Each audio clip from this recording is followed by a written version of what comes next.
Good evening, everyone. It is 5:02 p.m. on Wednesday, November the 19th, 2025. And I'd like to begin our regular workshop. Our first item is to discuss nonprofit donation request for the 2026 budget. I see we have guests here to explain their cases, share their request. I did read all the letters, appreciate those. Our first one is the Chamber of Commerce. Are they here? Don't think so. And also, so everybody knows, Jody, I did do what you asked. Here's, one of the printouts is a breakout of all the ones that have requested this year and what they requested in the past, I if they think that have. just shortcut the, I don't know, questioning, wondering. Good idea. Yeah, Thank you, I just appreciate it. FYI. And so, yeah, as you can see, we've given $5,000 to Chamber of Commerce for fireworks all the way back to 2021. And they, this year, in their request, if you read it, it says $5,000 or more if possible.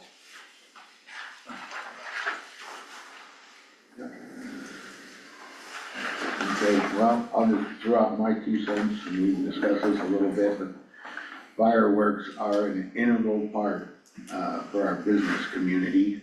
If you recall, there was a year with a fire ban, we didn't have them, and it was a substantial hit to all the businesses in town. And we've always supported it, and I personally, not speaking on behalf of the board, but I think that's a valuable contribution. 4th of July is huge for our summer season. Trustees, have anything you'd like to share on I that? agree with that sentiment, and I would actually also ask that we increase our contribution to $6,000 this year.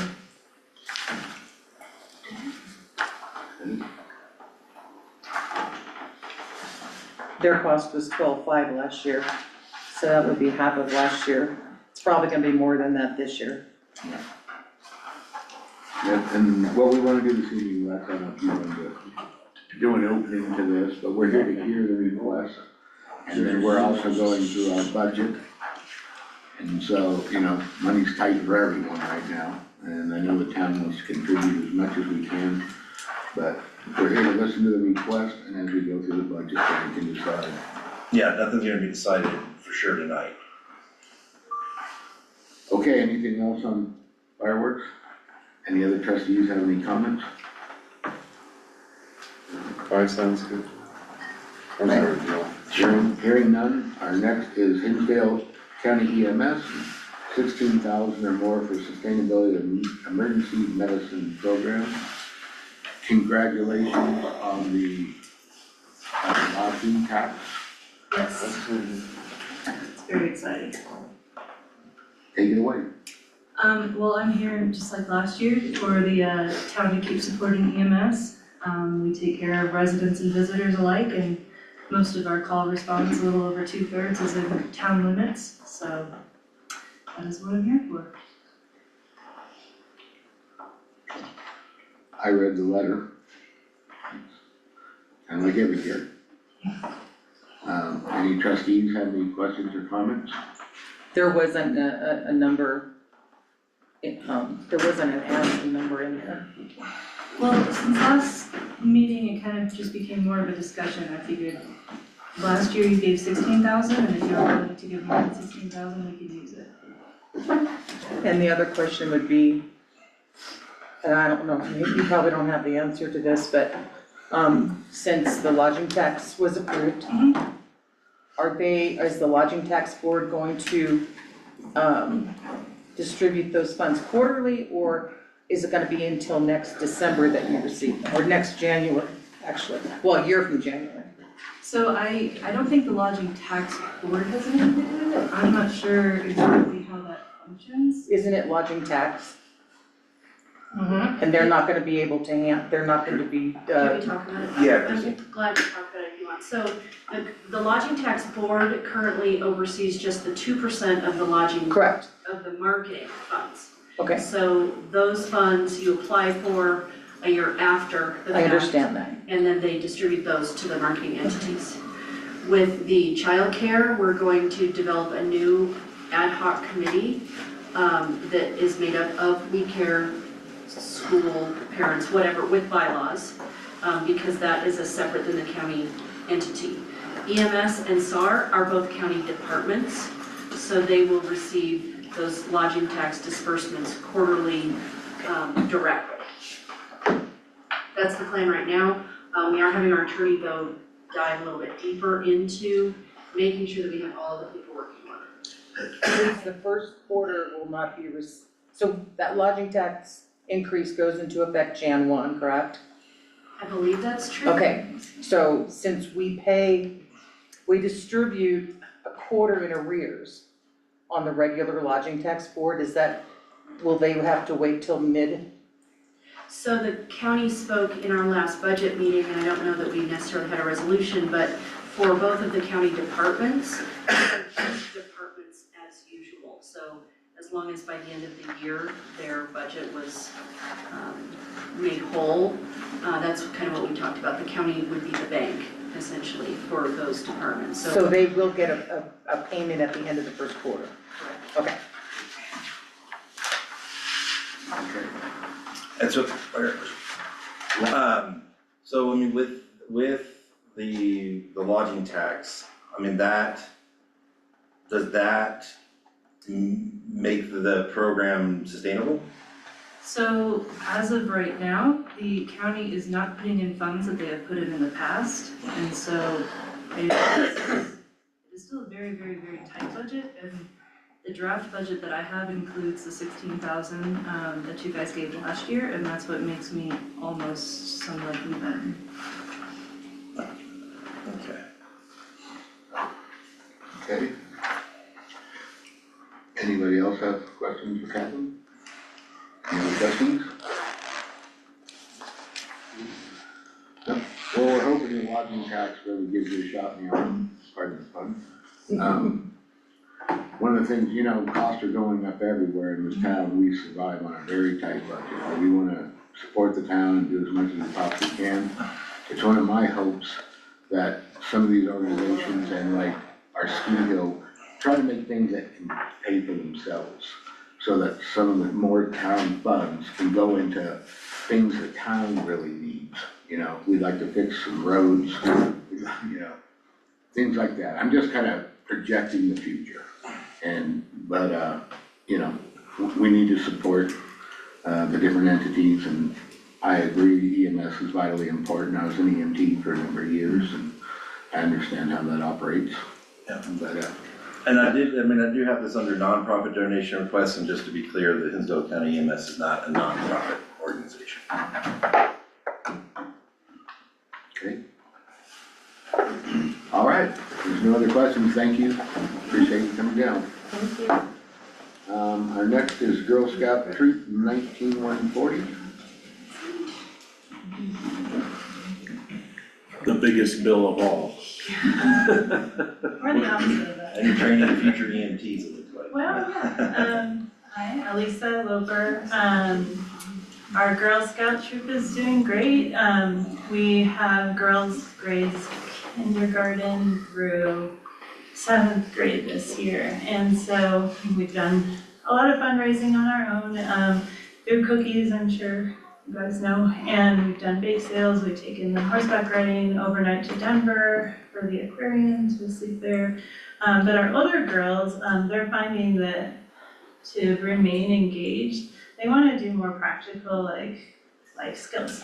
So our troop's been doing a babysitting course, and they're halfway through, and I mentioned that because it's the same structure as the request that we have for first aid training.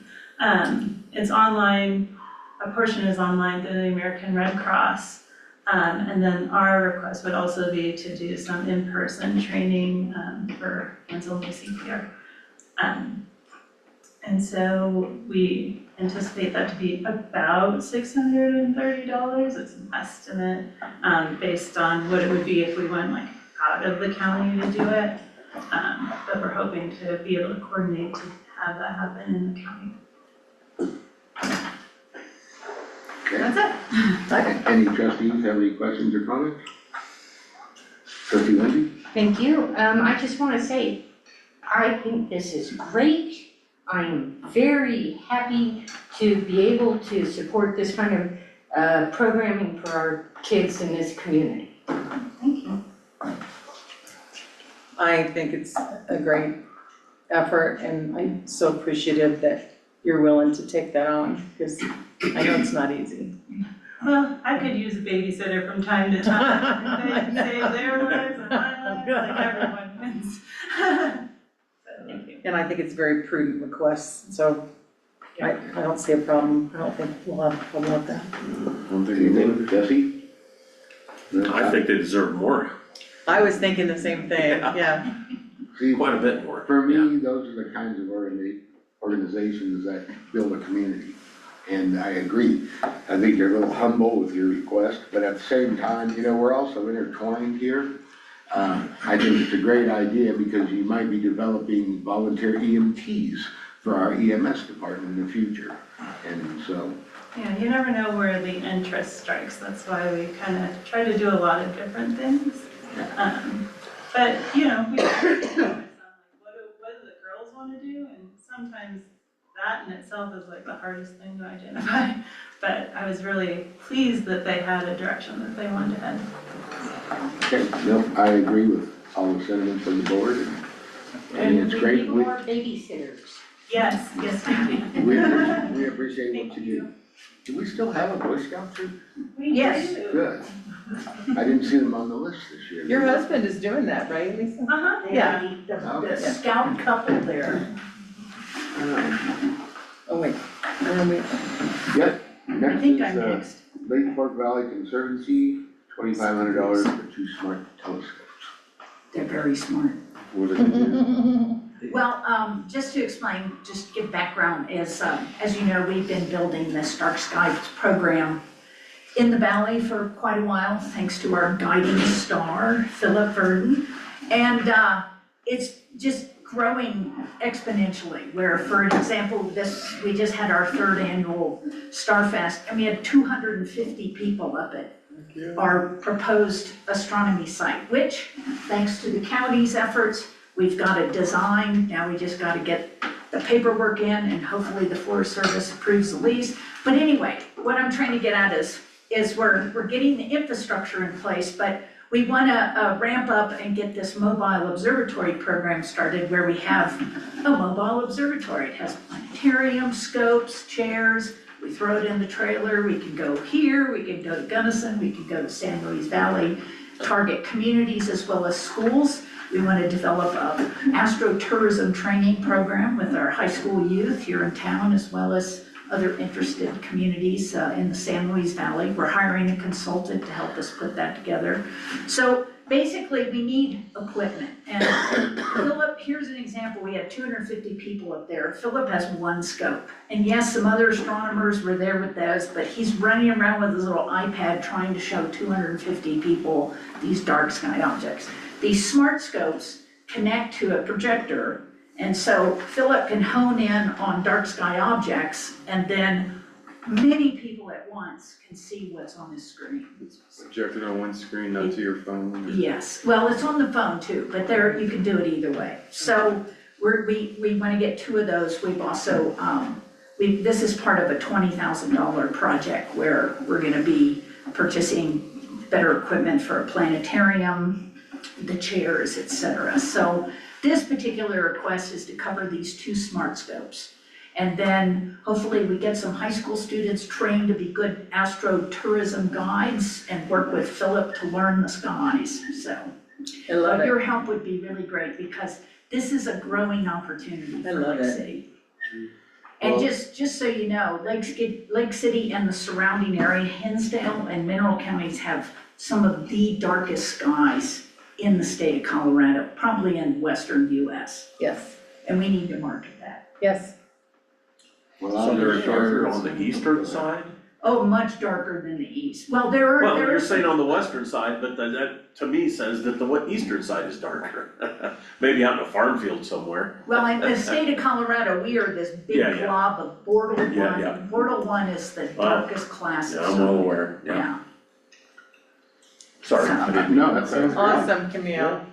So anyway, your support would be very helpful in this endeavor. I like it a lot. I was just gonna share, I shared with the board, I think, but we went to the CML conference, and I took the symposium, whatever they call it, on the dark skies.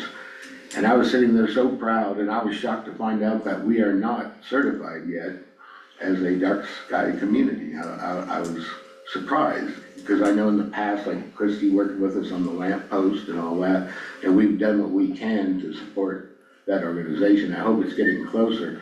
I think they said, I think Gunnison is like a mentor in dark skies, but I did find out Silverton is whatever, the certified or whatever you call it. Well, if the town trustees are interested in pursuing that, we can start talking more about it. But it's pretty rigorous, the process. And you have to have the regulations in place. Yeah, well, Meet Dark that's what Sky International I standards. did learn what the steps take and all that, Yes. and I thought we were getting close. But I know the town supports it. In fact, Philip was on at a county meeting, talking about dark skies, and I shared with him that the board in the past has always been very supportive of that program. And actually, we have the conditions to go for a reserve status at the county level. But it's an intense process, so. Awesome. Okay. I didn't mean to speak first. Any trustee Woods? Well, I think we have to have it in the building code to have all of our lights point Yeah. down, and I think that's in there, I'm not sure. No, it's shielding, it's the Kelvin, the light, the strength of the light. So you don't want daylight, really bright lights, you want the dark, the more warm yellow colors. So are these telescopes $2,500 each? No, $12.50 each, Oh, okay, yeah. She's getting two of them, yeah. good.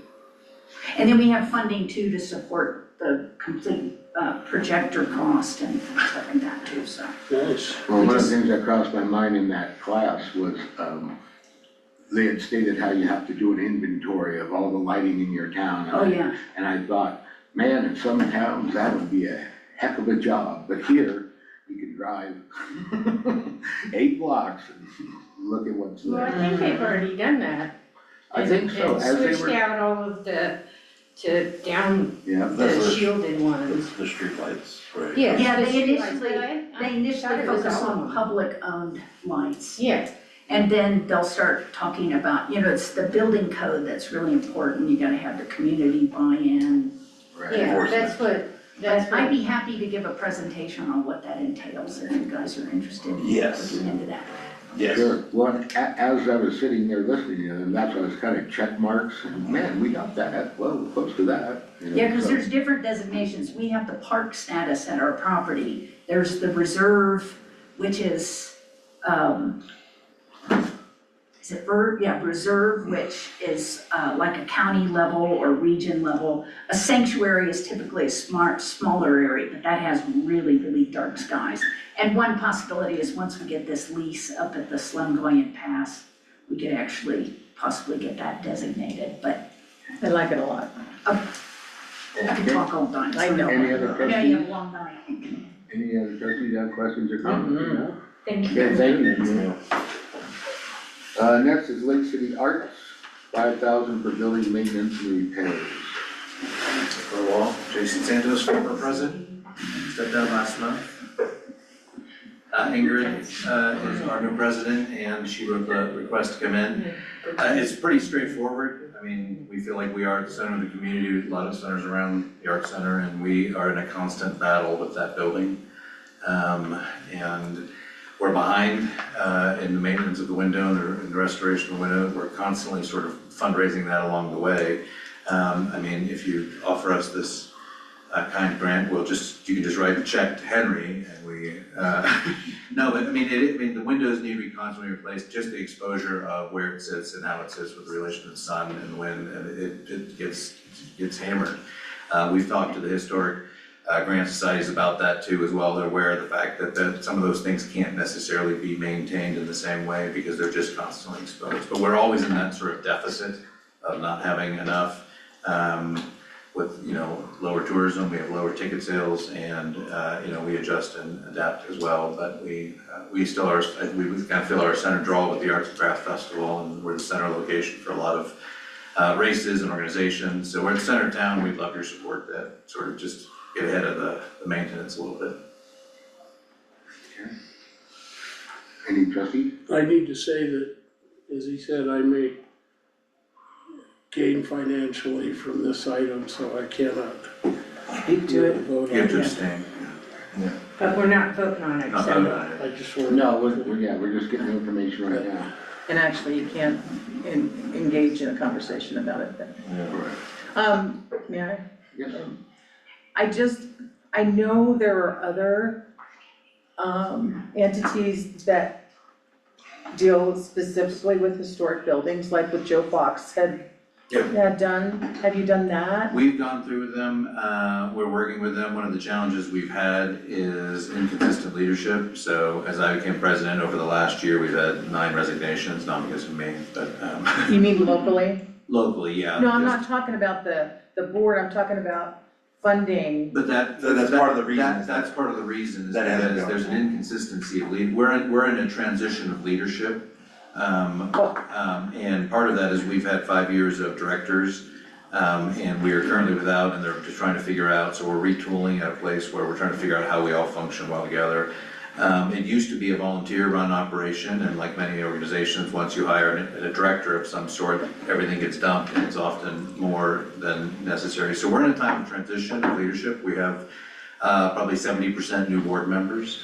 I'm rolling off at the end of this year, so I won't be representing the board after this, but I'm positive, they're actually, they are moving forward in a positive direction, but because of that, I mean, one, ticket sales and things are just, there's less people going to things this summer, and the demographics have changed and slowed, and so there are challenges that come with the ebb and flow of that, but at the end of the day, we have applied to those grant, we got a grant before my time, before Celeste's time, way back when, and you have to maintain the building in those cases, but because of some of the leadership in past, it was not maintained and we inherited it wasn't. So the historic foundation that does the same thing that Joe Fox was understands that. They've said they would help us walk through that process of making that exception to say, hey, we're sort of in a high exposed area, we're at a certain elevation that other historic buildings are, it's just really hard to maintain that sort of thing. They're willing to make those exceptions, but it requires a consistency of leadership in that area in order to have those grants go through and be processed. And so we're a prime candidate, they're willing to give it to us, they just need to jump through some of those hoops. But even then, it's usually a matching grant. And it's not like it's $50,000, or if it was, that's the mini grant actually, but, so I think just in the meantime, we have things that are falling apart and we're trying to keep it together, so. But you will be exploring those opportunities. Oh, 100%. History Colorado and all that. 100%. There are a number of sources of grant funding that we're looking for, so, and until they decide, and I don't really know, because I was gone at the board retreat, so I can't speak to it precisely, but I do believe they're planning on hiring someone, but more in a business management than an art directorship, and allow the community as a whole to sort of bring the leadership to the creative and cultural side of it. So this is more like a one-time ask until things kind of fall together, leadership's in place and grants are applied for and I'll catch up. I can't say it's a one-time, that's not for me to say, because I won't be on the leadership to decide that, Yeah. but, Yeah, we just have a hard time with it because we're not in the business of maintaining buildings, even historic buildings, that's not what the town, that's not the focus of why we give to donation requests, you see what I'm saying? no, I totally understand. I think that, I could have just as well come and asked for, support to run the Arts and Crafts Festival. It's money that we transition, any surplus we have, we transition, we're always alongside our galas, running a building maintenance fund. It's a constant drip, it never ends. My hope would be, yeah, they would get to a place of financial stability, again, depending on what they wanna do with the business managership. I was not there for that, so I can't speak to that, but I know that moving forward, they are transitioning, so. I'd like to see it worded, I'd like to see it for a different reason. I mean, that's just me. Yes, I think that you have an excellent point, trustee Bruce. But one tiny thing that you said really made me think about, the pivotal role that building outside of the organization plays in the activities year-round in this town. And so for that, outside of the organization, I would support this exception to our general rule that we don't support building maintenance. One time. I don't, Yes, it- I'm Well, a politician, I'm not making any Would you promises. consider a reapplication? I'd be happy to go back to Ingrid, I mean, like, it's we're not a money-making operation, we sort of, And we need to pass the headline test. Yeah. You know, Yeah, that's fine. because we have a history of being very 100% transparent agree, with 100% people. agree. Yeah, and we just have a lot that we need to repair and maintain. Exactly. I understand. Hundreds of thousands of dollars. I did not write that letter, so I understand. No, I appreciate you being here, we don't kill the Yeah, messenger. no, Yeah. Yeah, exactly. You know, one thing that was brought up to me about that also is that those windows are on apartments that are rented. Correct. And I don't know how all that infrastructure works as far We're as. replacing those as we can. And again, and then because it's a historic building, because there's, there are extra steps, there's extra insurance, because there's the type of paint, and every single one of those windows will eventually need replaced. And so we do them as we can, so. Right. I mean, But I totally get the comment that was- maintenance. I'm just, Sharon, the comment that was made to me is those are rental units, and now is the town supporting Correct. the landlords of rental units. Right. And believe me, after our day, I will tell you, That's fair. we have heard more about affordable housing in one day than I want to, and I believe those actually kind of fill that need. Yes, They are year-round rentals, and right. I appreciate that, but I just wanted to share that point. I told, That's people a I talked selling to point for Yeah, the that was it. donation. that- That directly supports what we talked Affordable about. housing. Yeah, No, you made the point yourself, like 30 Yeah. seconds ago. it would just set a precedent too. I'm It would, just, yeah. I think, I'm just, arguing all sides of it, cause I Okay. can. We have a little historic building over here called the Armory, and it needs a new roof soon, Yes. probably, and that's gonna be a big expense, I'm just throwing it out there. okay, well, I appreciate that, and just, because I like to keep our meetings a little bit light, as much as trustee Woods loves historic preservation, I'm shocked he's not willing to do that out of the goodness of his heart. Yes. Here, can we get that on the record? It is, it's recorded. I have done plenty of stuff out of the goodness of my heart for the arts. Trustee Woods, I didn't recognize it.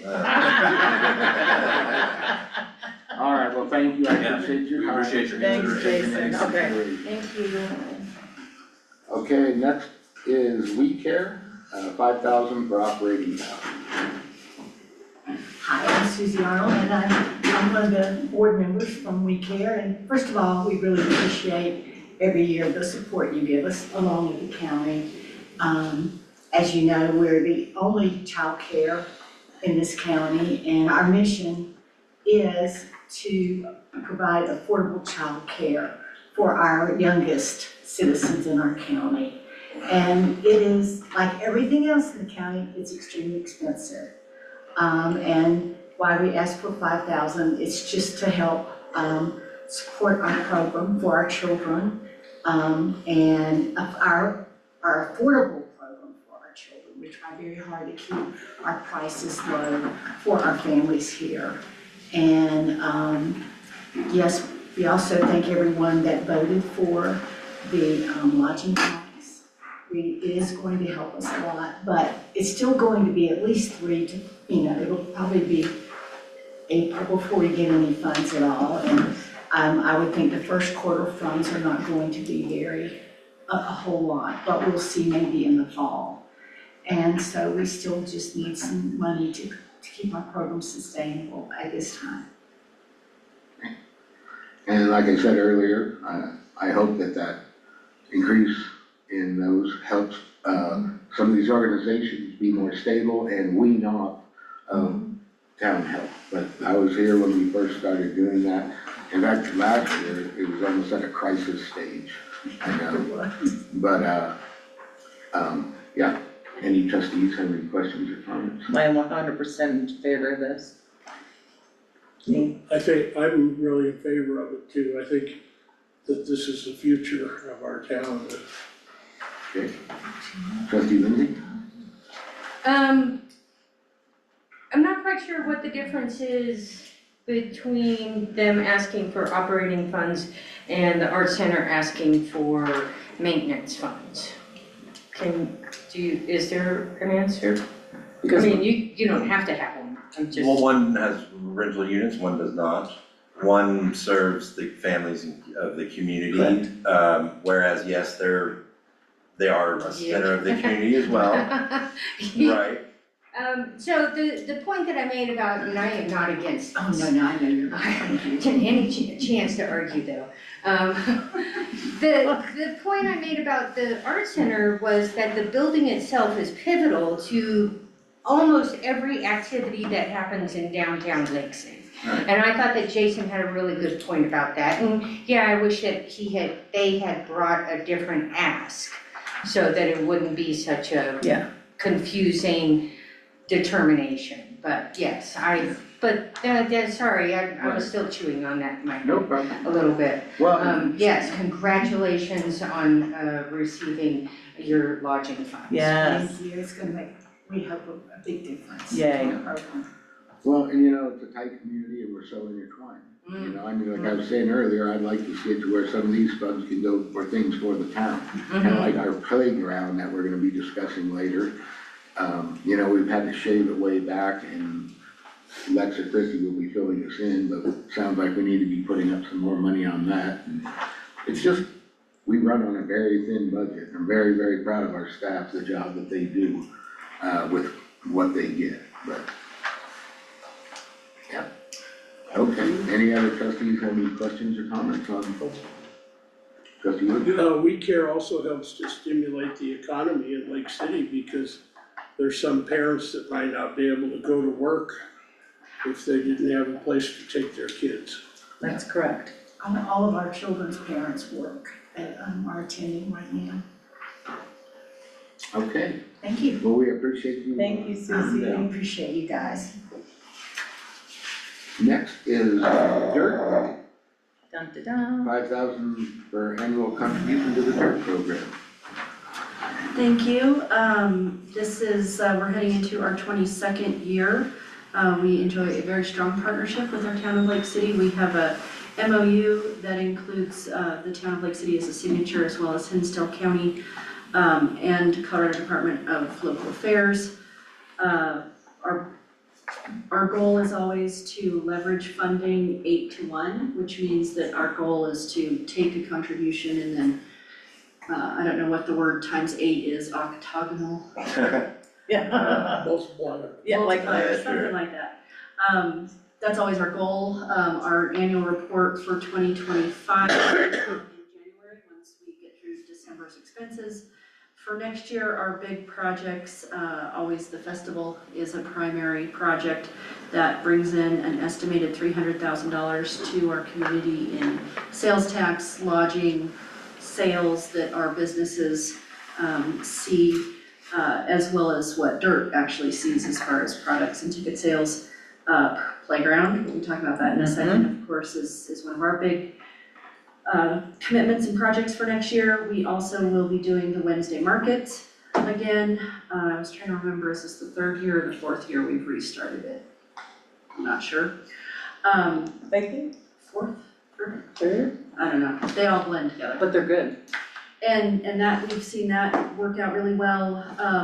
DIRT is a little bit different because we are an accredited program with a national organization and a state organization. So like in our MOU, we have 36 different tasks that we're required to do.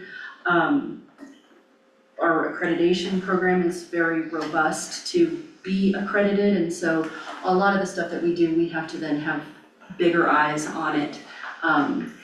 Lake City is unique in the fact that 22 years ago, we decided we wanted a separate nonprofit. Some main streets are just part of their town, so a Main Street manager is a town employee, sometimes a chamber and a Main Street program are together, and we, have decided that it's nimble for us to have a separate nonprofit. The contribution that we've asked for does go specifically to general operating support, which a lot of our funds that we get are restricted to certain things. And so this, for us, is a really important contribution. Lex? Forgive me. So, I mean, part of DIRT is to revitalize downtown. Could DIRT assist Lake City Arts in getting grant money to rehabilitate their building? Christy Borchers has in the past written grants and grants that have been received by the Art Center. It's not, what Jason is saying is totally true. When you have like revolving leadership, it's hard to continue and maintain those relationships. That building has a covenant on it that is held by Colorado Historical Foundation, which I'm great friends with them. So they have gotten some grants in the past, that's why there's a covenant on it. They also, remember for a few years, we were trying to get money for the roof and they got denied several times. Like those grants have become more and more hard to get. They are more competitive, they are more robust in the applying for them. The museum got a small mini grant for the barn restoration up in Lost Trail, and that has been one of the hardest grants that I've ever worked on, and it was like a $4,500 grant. So there are other sources, and I'd be glad to, I can send a list to Jason, I think Linda Downs might be the new president, I'm not sure. Ingrid. No, Ingrid Burnett. Okay, so I'd be glad to send her a list, and, some of the stuff in our Buying History publication, some of those sources would also be appropriate. Yeah. And it's time, it's probably been at least 10 years since they got a CHS. Is that one of the 36 items in the MOU?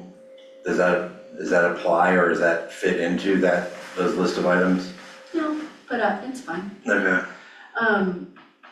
For a while, remember we were doing a Make It Rain group, a grant writing group, and really like sharing resources with each other, and so that is something that we could expand on. One of the things that Lex and I had talked about was a grant writing class just for town folks in January, but maybe we could also invite Ingrid or, and Camille knows it all, but, Well, that's a, because it's good to share the information, of course, and to provide some mentorship or help. Some communities have a combined Main Street Creative District, that's something newish. Trinidad has that now, Ridgeway has that now, and our board has talked about it a little bit, but we haven't really delved into it because the Art Center has been going through, a lot of transition. Gotcha. Okay, thank you. But Then teaming up with the museum would make a logical district, I don't know how they're fall into that Main Street program, but I've long thought that they needed to get together as form a district. Dirt and museum? No, Oh, Art Center. Art Center, sorry. No. Well, I said. And the, Main Street, obviously older, started in the 1980s, I think, just nationally. And then creative districts came along maybe 5 to 8 years ago. And then there was really this need to offer that third hybrid option for places that were main streets. Instead of like, okay, well, you gotta report all this way, and now you gotta report all this way. And so there was this need to say, well, it doesn't make any sense, why aren't we doing this together? And it, like Ridgeway, it's totally fantastic. Yeah, so it could be something, DIRT, speaking ahead of my board, has also just been real focused on the things that we do and the things we do well, and knowing that we also have limited time and money, we really wanna hone in on that and deliver on the things that we promise. But I think, we also tend to have a real artistic lean towards us and really like to support those things, so I think that would be a great conversation. But I'm glad to help them. Trustee Kendall? Thank you. Question. Does the county get approached for all this kind of stuff too? Hinsdale County has also asked for a $5,000 contribution from DIRT. Since I'm talking about so many, Like the kind of donation requests we get. all that we get. Sure, well, so just first I'll answer from DIRT. The town of Lake City originally was providing much more financial benefit to Lake City DIRT. So the first year it was 21,000, the second year it was 16,000. Then we kind of settled on the 5,000. And then in about 2009 or 2010, we started asking also the county. And then, I think since 2009, I think maybe 2 of those years, the county did not give DIRT any contribution because the county did no contributions to anyone. The same thing happened with the town, I think in 2 or 3 years where it was just like, we love what you're doing, but it's just too tight, so we can't do any contributions. So that's like 20 years of history. Well, we're really tight too. Yeah, Well, no, exactly. that's up to y'all to decide. Yeah. Exactly, so that's just how it has, I just wanted to hear the county side of it. sure, so that's my DIRT answer. And then my county answer, I worked as a grant writer before, so I've understood the county's finances since 2010. During that time frame, for a period of, I think, 2 years, 0 contributions were given out to communities. And I was not a commissioner yet at that time. 2 years ago, we reviewed our contribution policy, so we wanted to tighten that up. We had denied a number of contributions from outside the county that had asked for funding, like from Gunnison organizations who, had just submitted requests. Well, I could understand that. And so we Yeah. wanted to make sure that because we work really hard, just like you guys do, to make sure your policies are covering your practice. So we had changed that. The county has consistently supported the marketing committee, the visitor center, some of a contribution to fireworks, although it has not in the past been as high as the town's contribution. The museum receives some storage fees because they store so much of the county's archived documents, so that's a storage fee.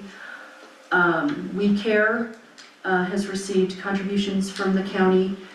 Senior Connections asks the county for funding. And then actually when it gets to be the commissioner's discussion of the specific list, I leave the room because I don't want to influence Commissioner Levine or Commissioner Hurd on how they feel about those contributions because DIRT's lumped in with that list. So I have left the room during the last few years when we have that budget workshop portion, and then they agree to what they're gonna do, and then it's part of the budget that I do vote to approve, but I separate myself from the discussion.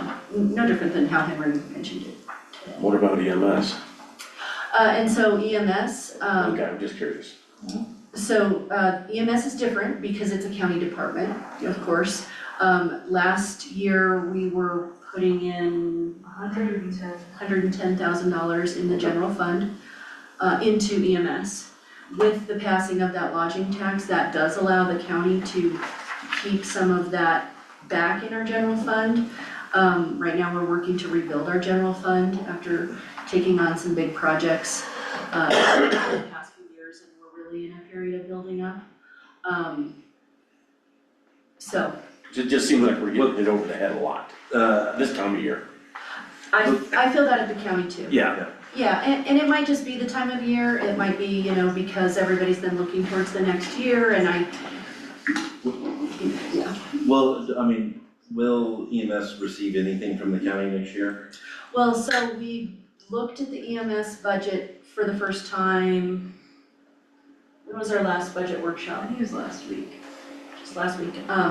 And so, our budget process, similar to yours, is a lot of moving parts, and so we meet with all the departments and, okay, this is where we think we are.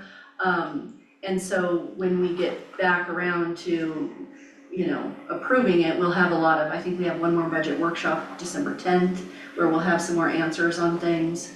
And so I made a note of that, just to make sure that we're also looking at the EMS budget. I made that note. Just to let you know, I'm not trying to hit you over the head, I'm just asking questions. Yeah, we don't know. Sure, and the bruises on her head. And I just would also say, Mayor Roberts and I were talking about this earlier, all of these requests have value and, we want to see them happen, and then we also have to balance that with fiducial responsibility of each of our organizations, and I think especially when our local governments are operating on such shoestrings, as we know, like this is a daily thing that Lex and I are talking about, well, more so Ben, where are we gonna get some money? It's hard, and that's why when we do have an opportunity to bring in outside money, which an increase in lodging tax is bringing in outside money, that is helpful to all of us. It doesn't solve everything, and that's what we know, it doesn't solve all the problems. Yeah, I'm just saying, I'm just asking this because you get county money in our town. We don't get, Yeah, we do. no, I mean, what I'm saying is. Property taxes. Property taxes. Right. Yeah, but we don't get property taxes outside of this town, so that's just my thought on it. Yeah. Because there's a lot outside this town, not much ownership, it's the federal government more than anything, like ranches, stuff like that. And And I is the think- county making a donation this year to dirt? Did you send through that, perhaps? I didn't hear that part. I didn't ask, although generally kind of the idea was we would be doing all of them or none of them, was where we were landing. And when I went back in the room, we just went on to the next thing, I could ask that, I could shoot an email. Well, I'll just say what I have to say about it. I think dirt does great things for our town. At the same time, kind of like, the Wine and Music Festival, kind of like the 4th of July. Well, it brings in so much for our business community, and as y'all know, they have about 4.5 months to make it. So that part of it, I have no question about. I guess it'll come down to where we stand financially. Right. And then I have an ignorant question for you. I'm so old, I remember when the festival started with Little Eric, and it was for prostate cancer, and it was a fundraiser for that. What does it do now? Is there another? Well, so when, Lake City Dirt took it over in 2010, when the previous group could no longer financially do the festival. At that time, there was and we received no money, no startup money for the festival, so we started at 0. The previous group, I think, had done it 8 years. We took it over, for the first year, we contributed to that prostate, I think it's called Lake City Prostate Cancer Awareness Fund. It was a different fund at the bank. We contributed some funds that first year. That fund continued to be overseen by Daniel Worthen. We did not contribute after that first year because our costs were so high, we were not quite making it. So we kept, because you sink a lot of money into the next year's festival. After several years, we stopped marketing it as a prostate cancer fundraiser for a number of reasons. One, we wanted to make sure that it was sustainable, so we put money into savings and we started using it to fund smaller projects of ours. But also the prostate cancer awareness piece was beginning to be less unique, maybe is the right word. Like it used to be where it was a lot of interest in that fund and a lot of people were using it, the vouchers or whatever they were. Yes, at the health fairs. Also for marathons. And then it wasn't as busy, and maybe that's because public health was doing more, or public health was, really reaching out, or insurance companies or whatever, and we didn't see as much of a need, Danielle didn't see as much of a need. And so for a number of years, it was just kind of sitting there, and then at some point, probably 2016 2016 or 17, that account was closed, and I think there was a balance of $300 or something that was transferred to DIRT at that time, because that's what the group wanted. What we do now is we set aside sort of the startup of around 30,000 for the next year, which we'll spend that between now and then. That day costs Lake City Dirt around 80 grand. So depending on how good or bad the year is, we make anywhere from 4,000, I think is the lowest we've ever made, to I think 12 is the highest we've ever made. So, you know, it's a great day, but you know, one good grant would get us 12 grand. I mean, it's a year's worth of work too. So, you know, we're a nonprofit organization. Anything that we have goes back into, of course, the nonprofit, but it is not a targeted fundraiser for a specific cause. It's a community benefit. Awesome. And it's not like I was sitting on a couple $100,000 either. No, I would like to be, but yeah, Well, this was the first year since it began, I wasn't in town, so, sorry about that. But yeah, no, heard I it called went Dave well. when lots of people canceled and we were freaking out over security, but, and it, you know, this year's festival, we were able to make more money than we did previous years, so you see how dependent on weather it is. Yep. Okay. Well, I Thank know that's. Thanks for the answers. Thank you Appreciate for it. being in the hot seat. And Answering all for the educating us. Yeah, you handled it very, very well. And our final, item under donation request this evening is marketing committee, 2,500 for social media advertising. that's me. Okay, I just wanted to say I did read all these letters, and there needs to be a correction in this.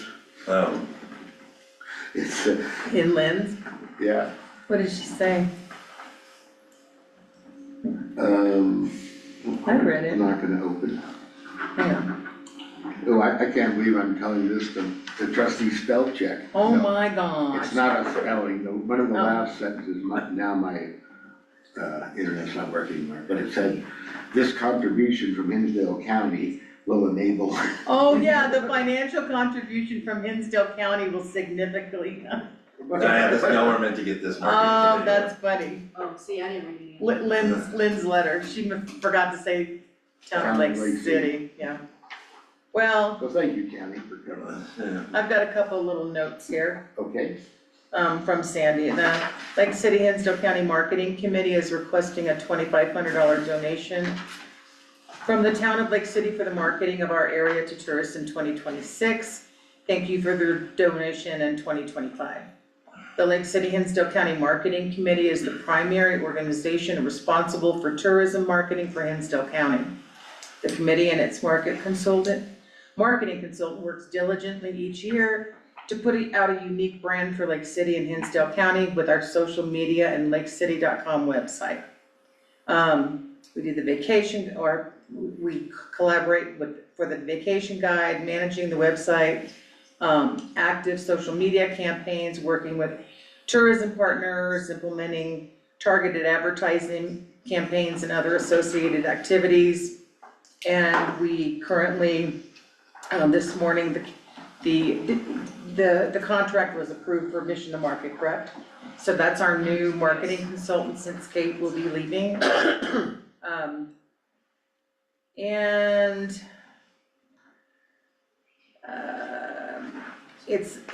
She says you've probably seen how beautiful the annual visitors guide is and the website, and if you're on social media, if you're on social media, you probably have seen Kate's unique posts.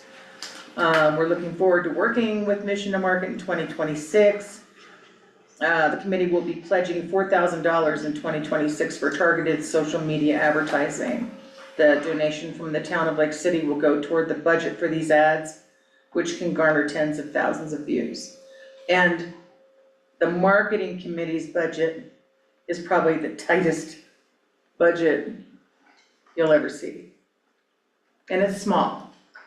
And this committee has been doing a really good job staying within those parameters and doing good work. The end. Okay. Any trustees have any questions, comments? All right, well, we work this out. Let's, just for the trustees' knowledge, I think you told me, you remember what the total we gave last year? When we go over we can look at when we go over the budget, the DOT budget, we can see the past 2 years. All right, I think 2,500. Yeah, if you look at the spreadsheet, you can see what we yeah, give market. we've done it for the past 4 years. But to see, like, you mean the total amount of donations we gave out? Yeah, We the can see total that. this year is nearly 42,000, and I don't remember us. Yeah, this past year, this year, we gave, this year we gave out 31,764. In 2024, it was 53,755. Oh, it was more. And then 2023, it was 97,356, Dang. but that included, that included a big one of like 50 grand for something, I forgot what it I was. can't but- remember. Well, it was 96,000 for 2023 and 97 for, oh, sorry, I was Yeah. not reading deeply enough on the columns. Yeah, but so if you look at the actual, that's what we actually gave, Okay, yeah, all right, well, that'll be part of our budget discussion. yeah. Yeah, Okay. No other questions or comments from Marty? Okay. Next item is to discuss the 2026 budget draft, board of trustees and town admin. so there's a spreadsheet there, it says expenditures, BOT at the top.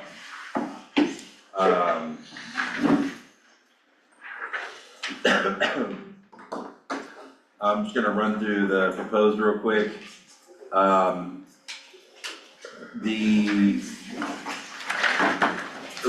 you can see, the BOT software dropped since we're no longer using Onboard. That went from $7,500 to $3,500. If you look at the donations, I have an explanation there. I had $10,000 for a county local planning capacity town match for next year in there, if they were gonna be applying and we were gonna be, doing that. 37,000 is roughly what all these numbers are added up if we don't increase them.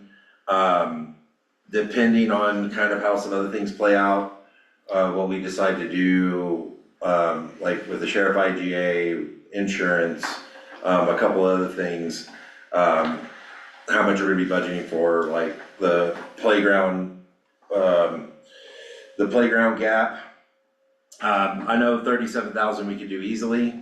I believe that's already within it, even with paying out max of everything else. we can make that work, that 37,000. If it's gonna be more, we need to figure out some other things, and then I can let you know if we can comfortably do it. I'm hoping that the tourism's not, like David said earlier, we really heavily rely on sales tax. We've had, since they've changed the online sales tax remission to the local communities and the OHV program started, there's been a boom in our sales tax revenue. But it was also, record years here with COVID. So, seeing what that looks like in a recession or a downturn, we don't know. There's not a way to really compare that to past, years of recessions. So I'm apprehensive, since I don't know, I'm apprehensive of how much we spend, or, I believe we should be conservative and careful. It's a little early to use the R word. Regardless, it's more, I know, it's in your back of your head. Yes, plan for the worst, hope for the best kind of thing. Yeah. So, anyways, 37,000 as it is now, we can make happen. And that's including the $10,000 match for some kind of local planning capacity grant for a housing coordinator. Then, let's see, Now, why would the $10,000 county grant, 10,000 be under donations? well, it's kind of like if y'all can think of a better line item to put it, or I could create a separate one, I guess. It's because we're donating it to, if the county was applying for it, we're donating that 10,000 as a part of the match for their grant application that we've partnered. Or you guys may figure out if we can apply for a second one. That was the first time I heard that today. That was the first time I thought of it. Yeah, and I will double check, I'm certain that we would not be able to if we have a currently open It one. doesn't seem like it, but. Yeah, I will double check, but I'm pretty sure you have to close one out before you open another one. Especially with as many as we have open with them, which we're hopefully gonna be closing one. We're closing a few of the grants that we have with them here, 2 of them at the end of the year, hopefully. Because they kind of look at that, like, you know, Lex is one person, so you have, you're already managing like 7 grants. So, you know, yeah, anyways, I was gonna do my homework, double check that to see. If that was the case, then I would move this around, I wouldn't put it in a donation line item. It's just that it's going to another organization for another purpose, that's why it's in donations. Right. I guess why I ask that is, to me, that's like an investment in our housing project. Not Right. so much a donation, that's funds we need to spend to get that. I can- local planning grant. I can move that into the capital budget for the Lake Fork housing. I can do that. I'll just do that. That does make more sense, Mr. Mayor. Because that would bring our donations way too high. Yeah, well, We'd be back up to the 97,000. Yeah, because in 10 Yeah. years, that board is gonna look at our donations and be like, why did they spend so much money that year? yeah. Well, and you know, Lex is working real hard on, we're trying to have capital reserves and build things up, you know, back when the town was given He's doing a great over job. $90,000. I think that was one of the first years as a trustee, and I was like, wow. You Yeah. know, and then Yeah. our books were not so great there for a bit, so. Yeah,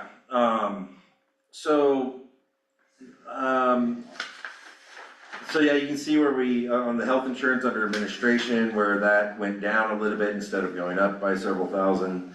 The para, again, is increased, so that's going up. The postage for, I guess because we're writing more notices and doing more correspondence with people, and also just the cost of postage has gone up. We keep blowing our budget on that, so I've increased that to 2,000 from 1,100. The professional dues, subs and memberships, some of those memberships have gone up, so I've increased that to 3,000. Let's see, on the next page, on the back side, you can see the increase to the computer software subs for the town administration. We're going up by like $7,500. Quite a bit of that has to do with our new streamlined website and the accessibility software for the website and for our PDF editor. So that's why that's gone up. We did reduce the cost of the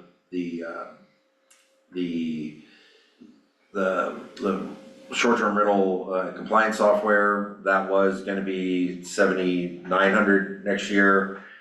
I took exception to that. We found Rentalscape, which was only $5,000. You'll probably see on the bills payable that we're paying Granicus again, but I did get them down to like $7,200, like a SEPA rate.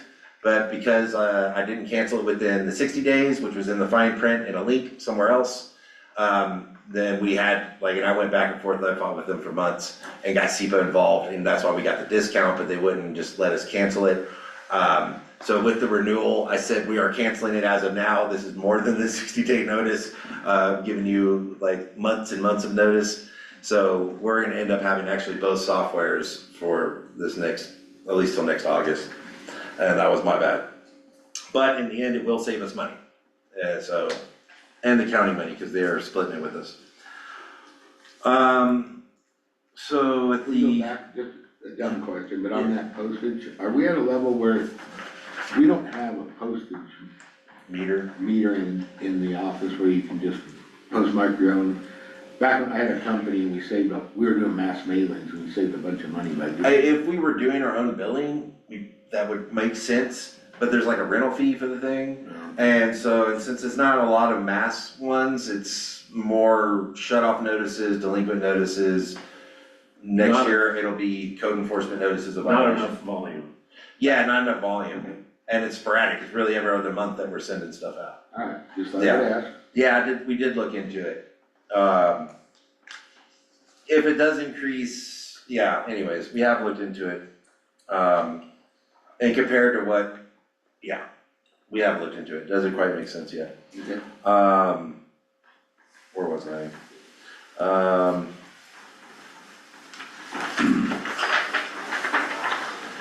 The, professional services, under town hall, I did reduce that. We are still need to do some, surveying of some streets, which I've actually budgeted some of that money in the streets and alleys, professional services. But I would say that we're gonna do the grant writing thing with dirt again next year. We are gonna have, I'm proposing that we renew that we continue to do that. And that Christy's gonna have a grant training, class for Christina, Tina, Danny, and I. And then if we think of any potential local housing coordinators, I would say that we would include them in that training. And if we are feeling gracious and good and it doesn't seem like it's too crowded, maybe we do include someone from Lake City Arts, but I imagine Ingrid would be, maybe she's well versed in that or not. But we're gonna have a class, cause we'll be taking over more and more of that. I'm feeling rather confident about the grant applications with a full staff that's actually healthy and functional. I do have more time to dedicate to that. An example being that the Natural Disaster Mitigation Enterprise one, which took me quite a bit of time, but it was successful. So I'm feeling confident that I have enough training and understanding of it, and time to be able to focus on those.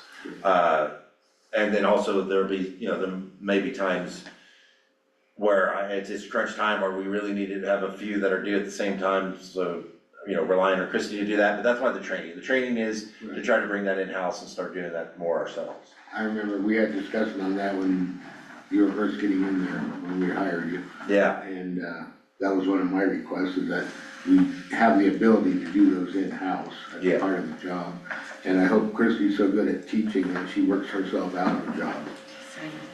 Yeah, But it's nice to know you have backup. That's my point. yeah. What was that? I didn't hear what you She just said we all hope. Yeah. And Christina's already been doing smaller grants, applying for those. Yeah. And so, I'm real confident about, with the staff we have now and there, that we'll be able to take that over and master it in short order, so. And I think, didn't you tell us that you did the generator one? Yeah, that's the Natural Disaster Mitigation Enterprise one. Yeah. Good job. So, yeah. Anyways, I think we should keep it in there, we may not use all 12 grand, but, most likely we won't. But I think one more year, and then we can kind of wean off of dirt, and, yeah. Well, and I think it's great to get the town staff trained on that. Yeah. So yeah, the insurance for, the liability or the insurance for property casualty insurance went up, of course. So that's gone up a little over $1,000 What's bucks. the 66%?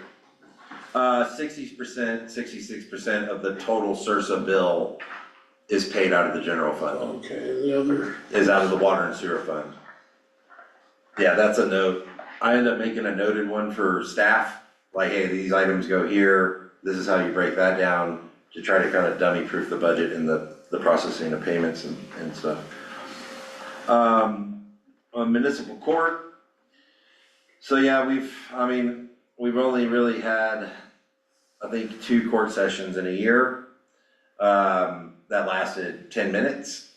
So 20 minutes probably total spent in court over the past year. And so anyways, in the judge's contract, there's a 3% increase every year. So that would be going up, which also would include FICA and PARA going up. I tried to talk about, and Dan, you might be able to speak to this, and I have printouts in the office that Christina got me, but I was talking to the judge about maybe going to a per court session, like it was with Al Lutz, but he cited some, statute saying that a municipal, like a judge would be like salaried. And that's only when you have a, fill-in judge that gets paid per session.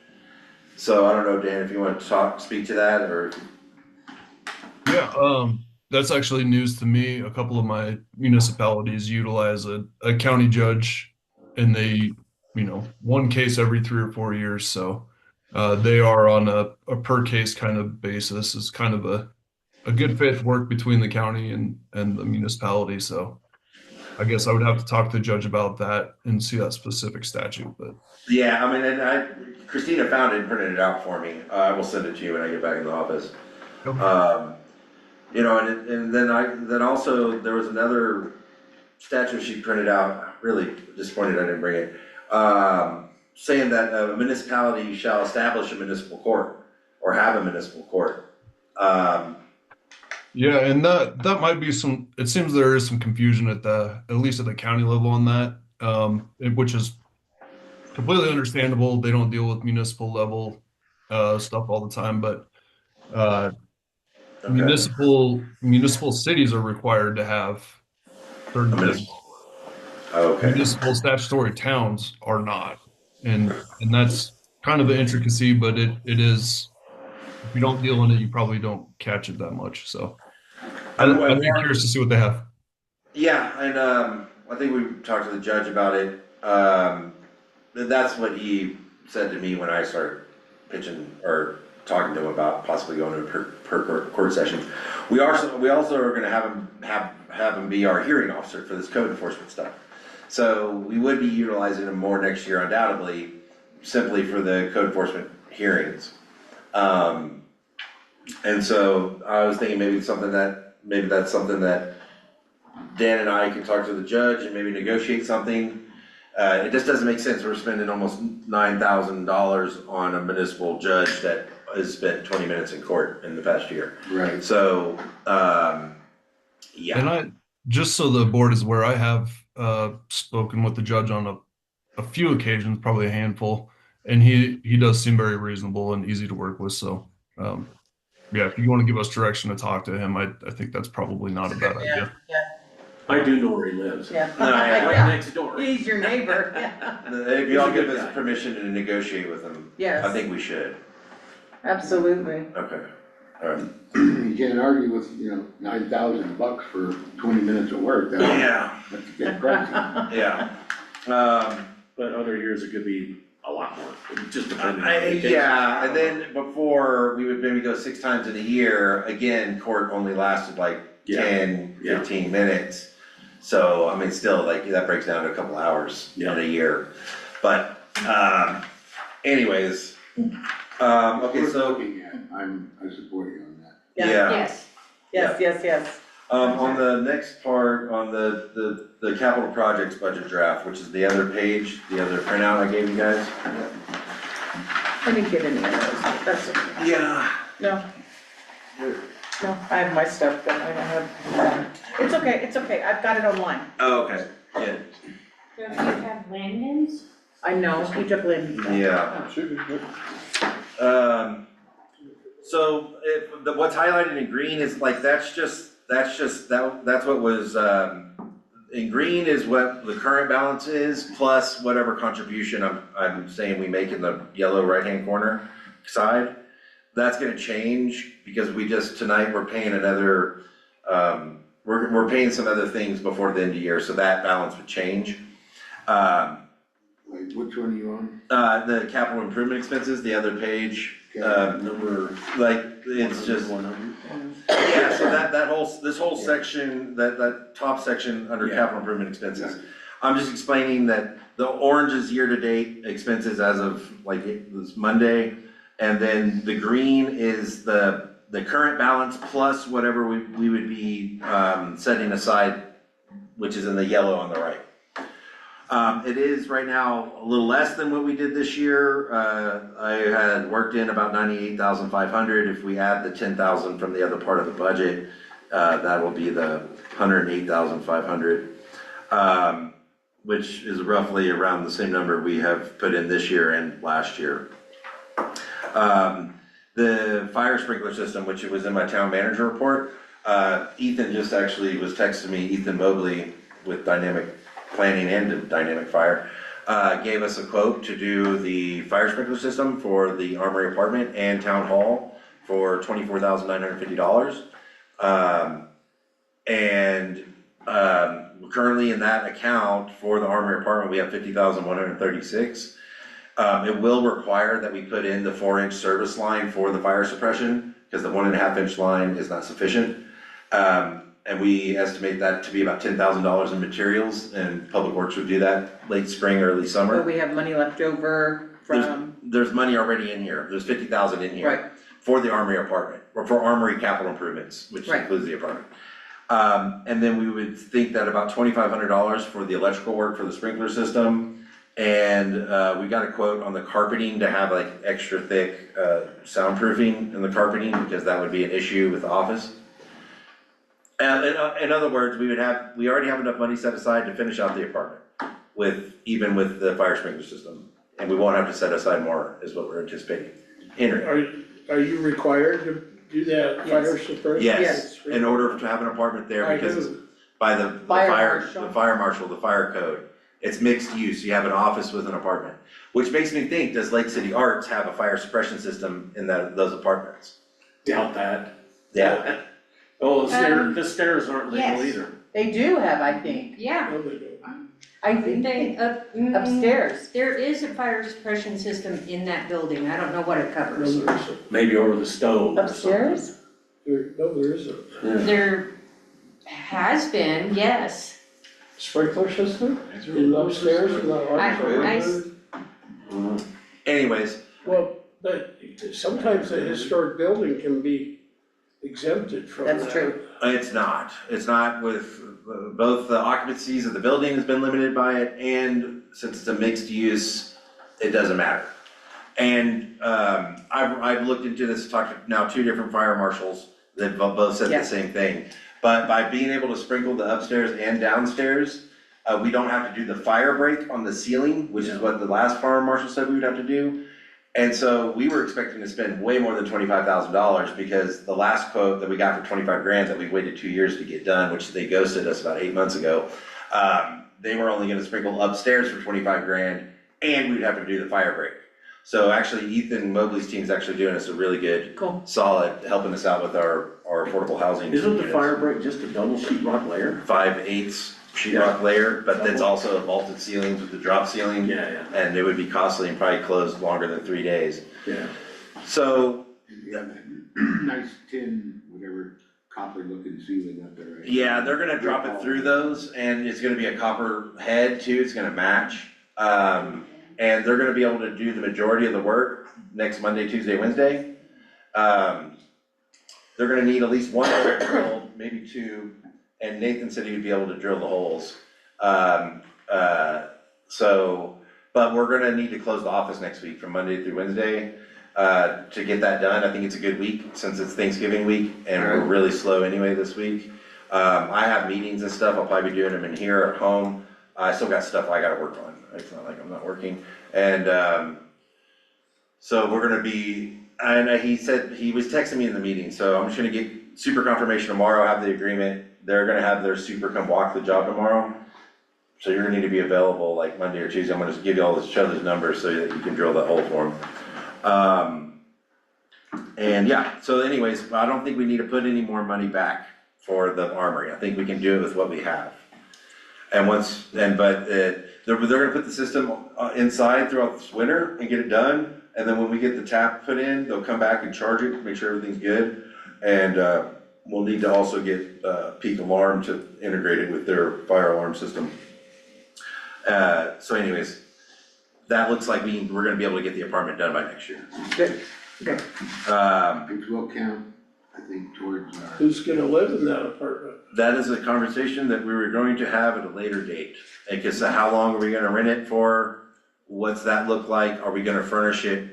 If we do shorter leases of 6 months, we don't want people moving in and out with a bunch of furniture, banging on the walls. So that's a whole nother conversation. I also think that we had a little discussion about it. I think furnishing it would be smart, but Lex was also gonna look into what the requirements are towards that. Prop 123. Prop 123 as to the length of time. Yes. One of my considerations on that I think where it's valuable is in a case like Joanne, where her company is paying rent and short-term rentals and we're paying for Yes. that. And so that would be a huge savings to the town on future projects like that, if we could house. Yeah, Right, but we don't want it sitting empty for too long between projects. correct. We need to- And if we have a housing, We'll figure that out. if we hire a housing coordinator, we have a place for them to live, Yes. Yes. if they're from out of town. So, yeah, there's a whole bunch of possibilities there that we need to really talk about. Okay, sorry, let me get out there. No problem. So I do have us on the Ski Hill capital improvements, we already had $10,000 in there. I have us, $10,000 in there. And I have us putting $20,000 towards Ski Hill capital improvements. That's where we can spend $1,000 on the Ski Hill well permit. That would be money that we can use for maybe a possible match for the warming hut or for snowmaking, whatever it ends up being. It's not quite enough to get all that done by ourselves, but it's a good start where we have 30 grand in there. Okay. Is that, everybody cool with that? Yes. Yes. Snow, bring it on. Yeah. Get on. So then Parks and Recreation capital improvements.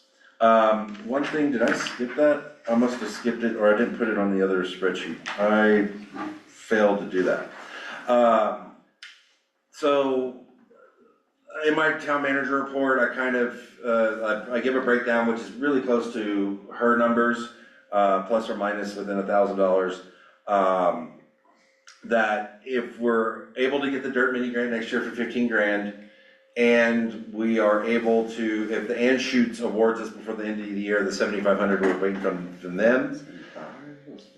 No, the 7,500 from them. Then that's gonna put the gap at around $52,000 plus, almost 53,000. And so we do have, I have, and this section's not in here, but the Conservation Trust Fund will have $16,000 that is supposed to be used for Parks and Recreation projects that we can use towards the playground.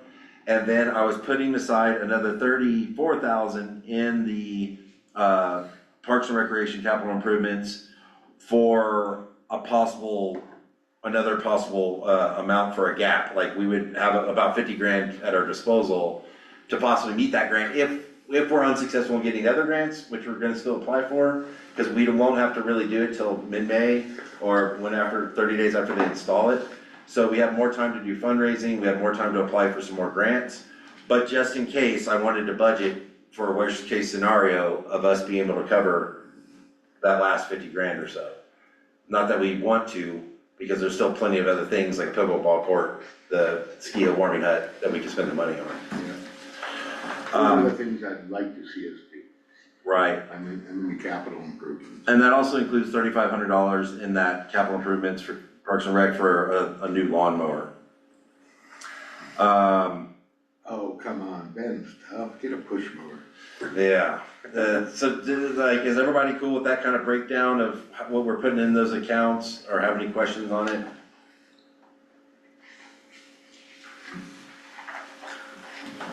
I don't have any problems. And then, of course, we'll put another 10,000 in Lake Fork Housing capital improvements by adding the 10 grand, moving it from donations to there for a potential match. And in fact, the county gave us 15 grand, which it'll balance out in the fund. We don't really need to move that money because it's already there for it. Well, and I always appreciate the staff, you know, if you budget a little bit over, because we don't know where things are gonna go. Yeah. But, I don't know how much you guys get in with the staff, but those guys are always coming up ways to save us money. Yeah. And do things in-house, which I super appreciate. Yeah. Our budget would look a whole lot different, you know, some places just buy, you know. Yeah, we're almost got all the final numbers on the water fill station, and that's the guys digging the line where the electrical line will go from the existing transformer, the guys building the building for it. Really doing it mostly almost all in-house. And we're just waiting on one more quote on like the work to the transformer to be able to do that. And I'm waiting on an electrician on how much he would charge us to wire it all up. It's gonna be a Memorial Park. No, Memorial Park will not work. It would be a 50 grand minimum just to extend the line and just parts. So where, It's gonna be, we're talking about Hinton Street, north of the Med Center lots. About 15 feet north of the corner property pin of those lots in the right of way. on Jeff's property? No, that's not just property. Oh my God, it triggered me. Well, it was a fun meeting. So anyways, we're getting the last things and then we're gonna present that to the trustees and explain. Oh, look, That- it's online. Oh, good lord. Yeah. Oh, and I didn't forget the Conservation Trust Fund, it's further down there on the bottom of this, capital improvements expenses. That shows what the balance is for the Conservation Trust Fund. We would have 16 grand budgeted for that, but at the end of the year, we'd still have about 4,200 in that fund, after we receive all our remittances by the end of the year. Okay, cool. So anyways, that's that. Y'all have any questions or concerns about any of that? I'm just wondering if you can talk any faster. So, y'all are pressed for time. I'm hungry, I'm smelling the shrimp I know, all the I'm time. starved too. Wow, My avocado wore off from 7 this morning. yeah. I'm funny. And if I'm going too fast, y'all can tell me to slow down. No, Not for me. No, I was just. Here's what, I appreciate you explaining, I make little notes, and then I digest it, and then I'll come and bitch to you. Okay. Alright, I'm kidding, I'll come in and discuss it. right. Yeah, whatever. I mean, we're doing good. Well, Let's and Lex, work I have one within little the request, schedule. Lex. Yeah. I was so proud I got to read everything today, and then I saw you re-emailed us yesterday, because I didn't have your town manager report in that first email. So when you do that, would you say updated? Oh, I can't, yeah, I did that because I only gave y'all that message and didn't send it out to everyone, because I was trying to, it was on the website, anybody could have looked it up. But I was trying to give you the information that was available for y'all to review beforehand. And so then, yeah, then everything was added, and I can't put a personalized message with that with the website. It just sends the same thing to everyone that's in that format. So I can try to send an email following up on that, like, hey, we added these documents, and do it that way, sorry. No, Yeah. I'm just, I looked at, there's our town agenda. And I Yeah. looked at it, and I went all through it, and then all of a sudden as I'm going up, yesterday he updated it. Yeah, and that was the official one that was completed with bills payable. Okay, Okay. I didn't read your town manager report, because I didn't see it. Okay, well, we're done with the budget stuff. All right, Alright, any trustees have any other questions or comments on budget? No. Thank you for your work. Thank you, Lex. absolutely. I know it's a lot of work, and, I appreciate, I told Lex earlier, I really appreciate the way he highlights and uses red and green to let us know what's changing, what's not. It's always good to have redlined. Okay, our next item is to discuss the updated playground proposal. So, take it, yeah, go for it, Christie. I'm just gonna sit here and listen. Okay, so the playground proposal has the updated color scheme, the other changes that were made from the original one. It's the one we actually been putting down payments toward. We need to officially approve the proposal by motion and sign the paperwork and send it to them before the end of the year, because soon the price will go up for all those things. We are required to meet the 50% down payment, which the remaining balance of that of $57,000, it's more specific in my town report, manager report, will be paid out by DIRT with the donations they've received. And so, yeah, we have to approve the proposal, make the rest of the 50% down payment, that locks in our price for this year. The other half will not have to be paid until 30 days after they install it, which will give us to about mid-May, end of May to pay it. Okay. And we are hoping that we start more contributions and donations toward. We're waiting on $7,500 now, we're gonna try to apply for anything that may become available, and we're gonna more donation drive, you take it from there. Sure, we are not, we've sent out a lot of, letters of interest, like we'd like to apply. We've been denied from the Daniels Fund, the Adolph Coors Fund, Finish Line Foundation has not responded, and the Christopher and Dana Reeve Foundation don't fund playgrounds in a nutshell. So I was excited about those options. None of those will work. We're waiting on a November decision from Anschutz. The Dolomini grant will be in January. We have asked if we could do multiple years like we have in the past. That doesn't look like it will happen. We did just get a pledge from another member of the Trujillo family for $15,000. Wow. We got a check in the mail today for $1,000 that I'll bring to you tomorrow. Cool. We did receive the Lake Forks second grant application and the Solstice second grant application, so, you know, when I kind of pencil it out, I get to 40,000 of a gap. That's without additional fundraising, and the Trujillo family especially is really shaking the bushes, so to speak, to really get their family and friends to help kick in. We did submit a $5,000 grant to the Women's Club. I'm not sure when they will award those might be later in January. But if you guys are able to kind of placehold that amount to get us there, that definitely makes us feel more comfortable moving forward.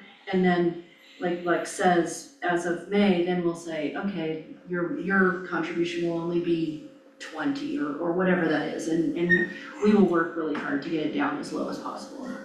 I just mentioned that because I know when we discussed it in the past, we weren't talking about budgeting that amount, that was higher, but Lex explained it to me. You know, just so the trustees are aware. You know, we were talking a much lower number and hoping it was all gonna come in that way. And when Lex explained to me that we have to pay before the end of the year, otherwise prices are gonna go up and everything, I think that's wise, but I'm just hoping that it doesn't take all of that. Yeah, I mean, and that was more than what we budgeted. We still may do another budget amendment for this year because since we had the capital budgeted stuff and we had no idea how much we were gonna spend this year, like especially with the Lake Fork stuff. After this bill's paid, I'm gonna look at it and we may have another budget amendment just for our capital improvements, especially for the housing projects. And a little bit with the playground already. So we also, the deadline was like December 5th to make a payment. So Dirt Board, you'll hear this tomorrow night, the contribution from Brian Trujillo is sitting in an account ready to do an ACH to Dirt. So that 50,000 plus Dirt has, what did I say on that spreadsheet, 12,000? Well, it has 15,635 on top of that 50. So there's additional funds that, you know, we've kept track of who's making donations to which organization. So Dirt will go ahead and make that third payment. And you know, it'll be on your agenda, you can approve it, we will sign that. And then we, together with this signed sales document, we're way ahead of the December 5th deadline, because all the prices, what did they say, 15 to 20% increase? Yeah. So they're, you know, thankfully they told us that. So it's worth getting it done. It really critical. is, it Are we just- holds it. Yeah, are we gonna remove a lot more features? Exactly. So, you know, it's a great project. We won't do another playground, in my lifetime, so. Well, hopefully we'll get another great benefactor so we can get our zip line back. Well, in Memorial Park. Oh my God. From you to the town. What is that little chair? They had that in the very first one. That's the puke chair? It's part of adding ADA features, to the site so that it has a number of things that. Okay, it's just kinda odd sitting out there by itself, but okay. But does the And it was in all of them. puke chair, does it have a chair, I mean, seatbelt thing? No, I I don't don't think know. it's a seatbelt, I just looked it up online. You don't Okay. do seatbelts on a If it's playground. ADA, I saw it was right behind the ADA. Yeah, I'm good. But I was- It's got a pretty We're good, good. yeah, pretty good Christie, handle. thank you. Thank you.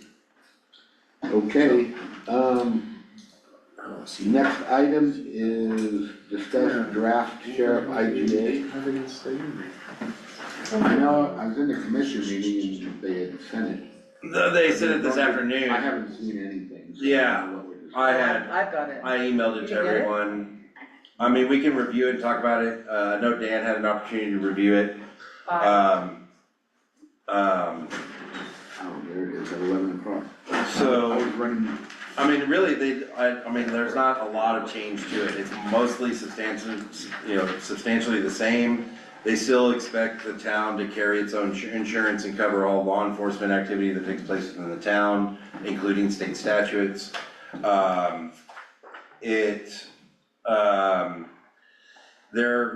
They're talking about, $102,000, or let me get back to the money part.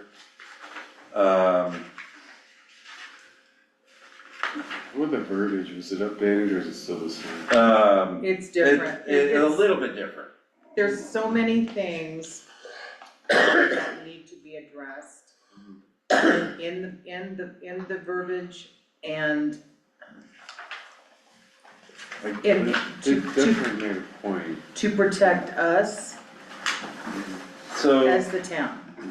I don't know why the red line version didn't have the amounts in there. So on your version, it just says, I think it's $100,563 or something. It's basically. It's 103, hang on, 102. hang on. Well, the first year, then there's a 3% increase the next year. Yeah, And they don't really, It's it's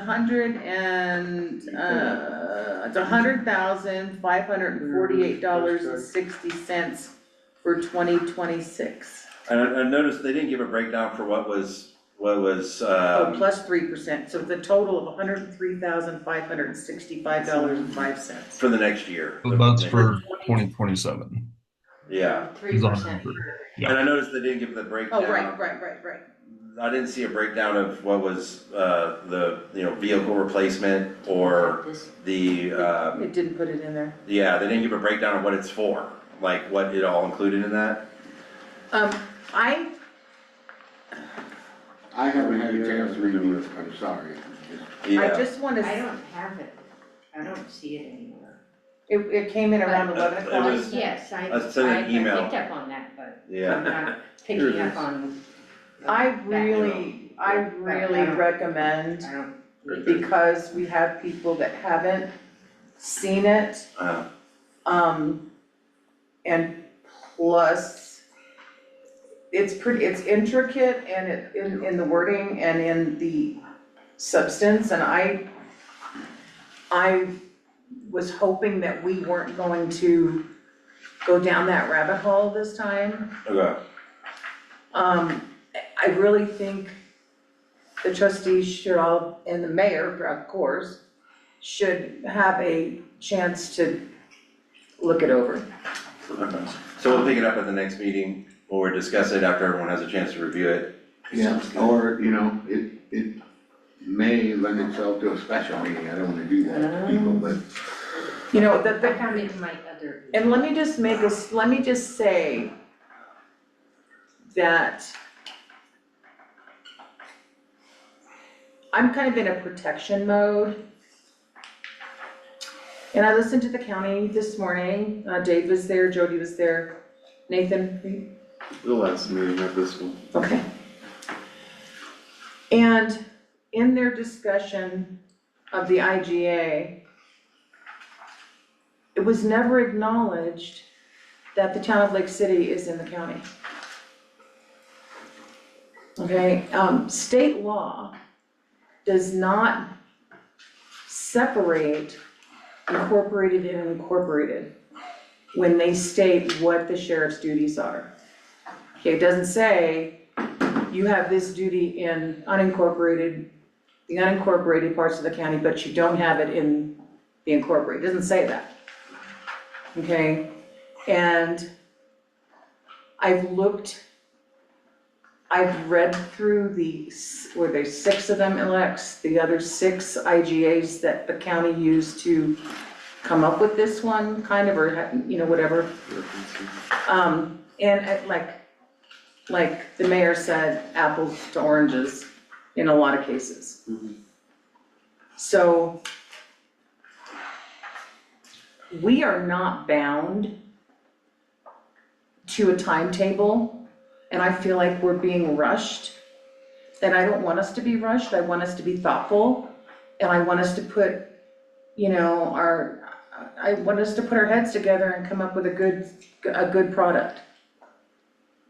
And if we don't have an IGA going into the new year, it is not going to be a tragedy. It's gonna be okay, we're gonna be okay. We need to figure out what figure would be agreed upon. Well, that is like And what the, probably the least, that's an easy figure. I mean, that's an easy problem to figure out. I mean, once we start having discussions. But looks like when they it did add- basically says that we're paying for one patrol officer and all these things, okay? But that if there's a call in the unincorporated part of the county, that takes precedence. Well, he would be there and send a deputy to us. Well, maybe. Just Yeah, under maybe. discretion. No, Nathan, I really wanna read it and Yeah. find out, cause that was my problem with the old one. right, Yeah, Is they were trying to say, you have one deputy assigned, and that's not the truth. And I Correct. just will share this, you guys are probably sick of me saying it. it's okay. But something I think we need to all keep in mind is, we are all residents of Hinsdale County. Yes. If you look at your tax bill, we pay the same mill levy as somebody that lives out at the lake or up the road here. And so we are already paying for a sheriff. Correct. And then we have our additional small mill levy, and that is part of our budget, and it almost feels like we're paying twice for that same service. And, Yep. and I wanna read it also, because I didn't like the verbiage in the other one. And then I also think when we read it, we have some questions that we need answered. And Yes, so that's where I'm at on it. Okay. But, you know, we are citizens of Hinsdale County. I kind of went through this on the snow removal thing, and there are certain times where towns are required, you know, we have to deal with snow removal, and we're not gonna go into that business, but anyways, so that's where we have that agreement with the county, because we have to have our roads plowed, you know? I'm unclear as to requirements,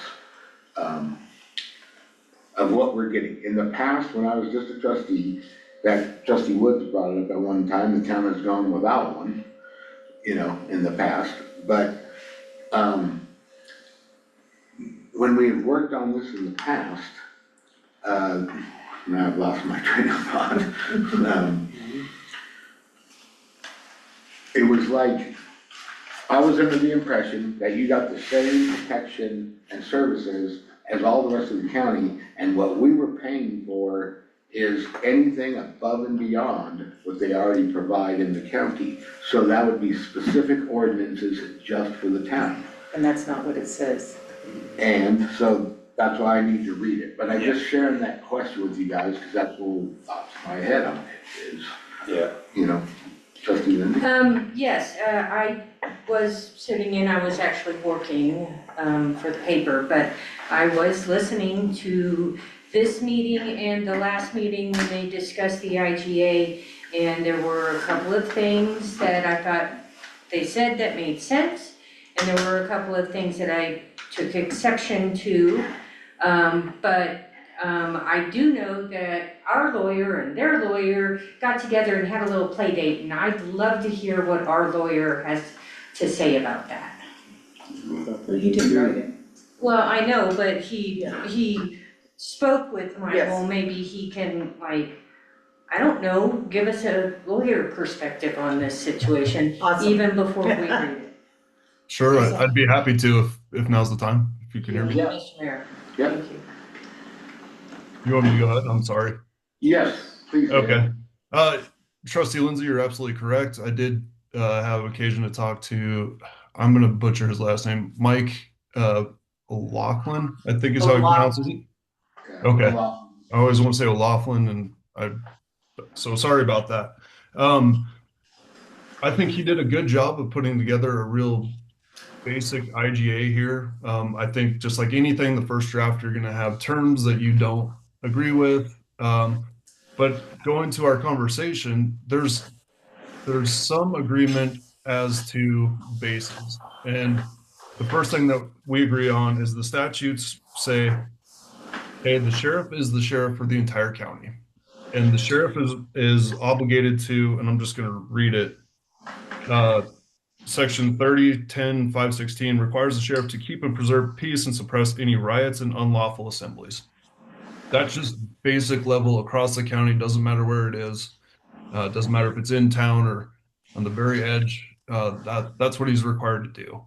And that's funded largely by your property taxes. And people that are in the incorporated portions of the county, such as Lake City, and people that are in the unincorporated portions of the county, such as whoever lives on the farm outside of the town, all pay those property taxes, and they should expect, because they're paying those, they should expect similar services, similar base level services.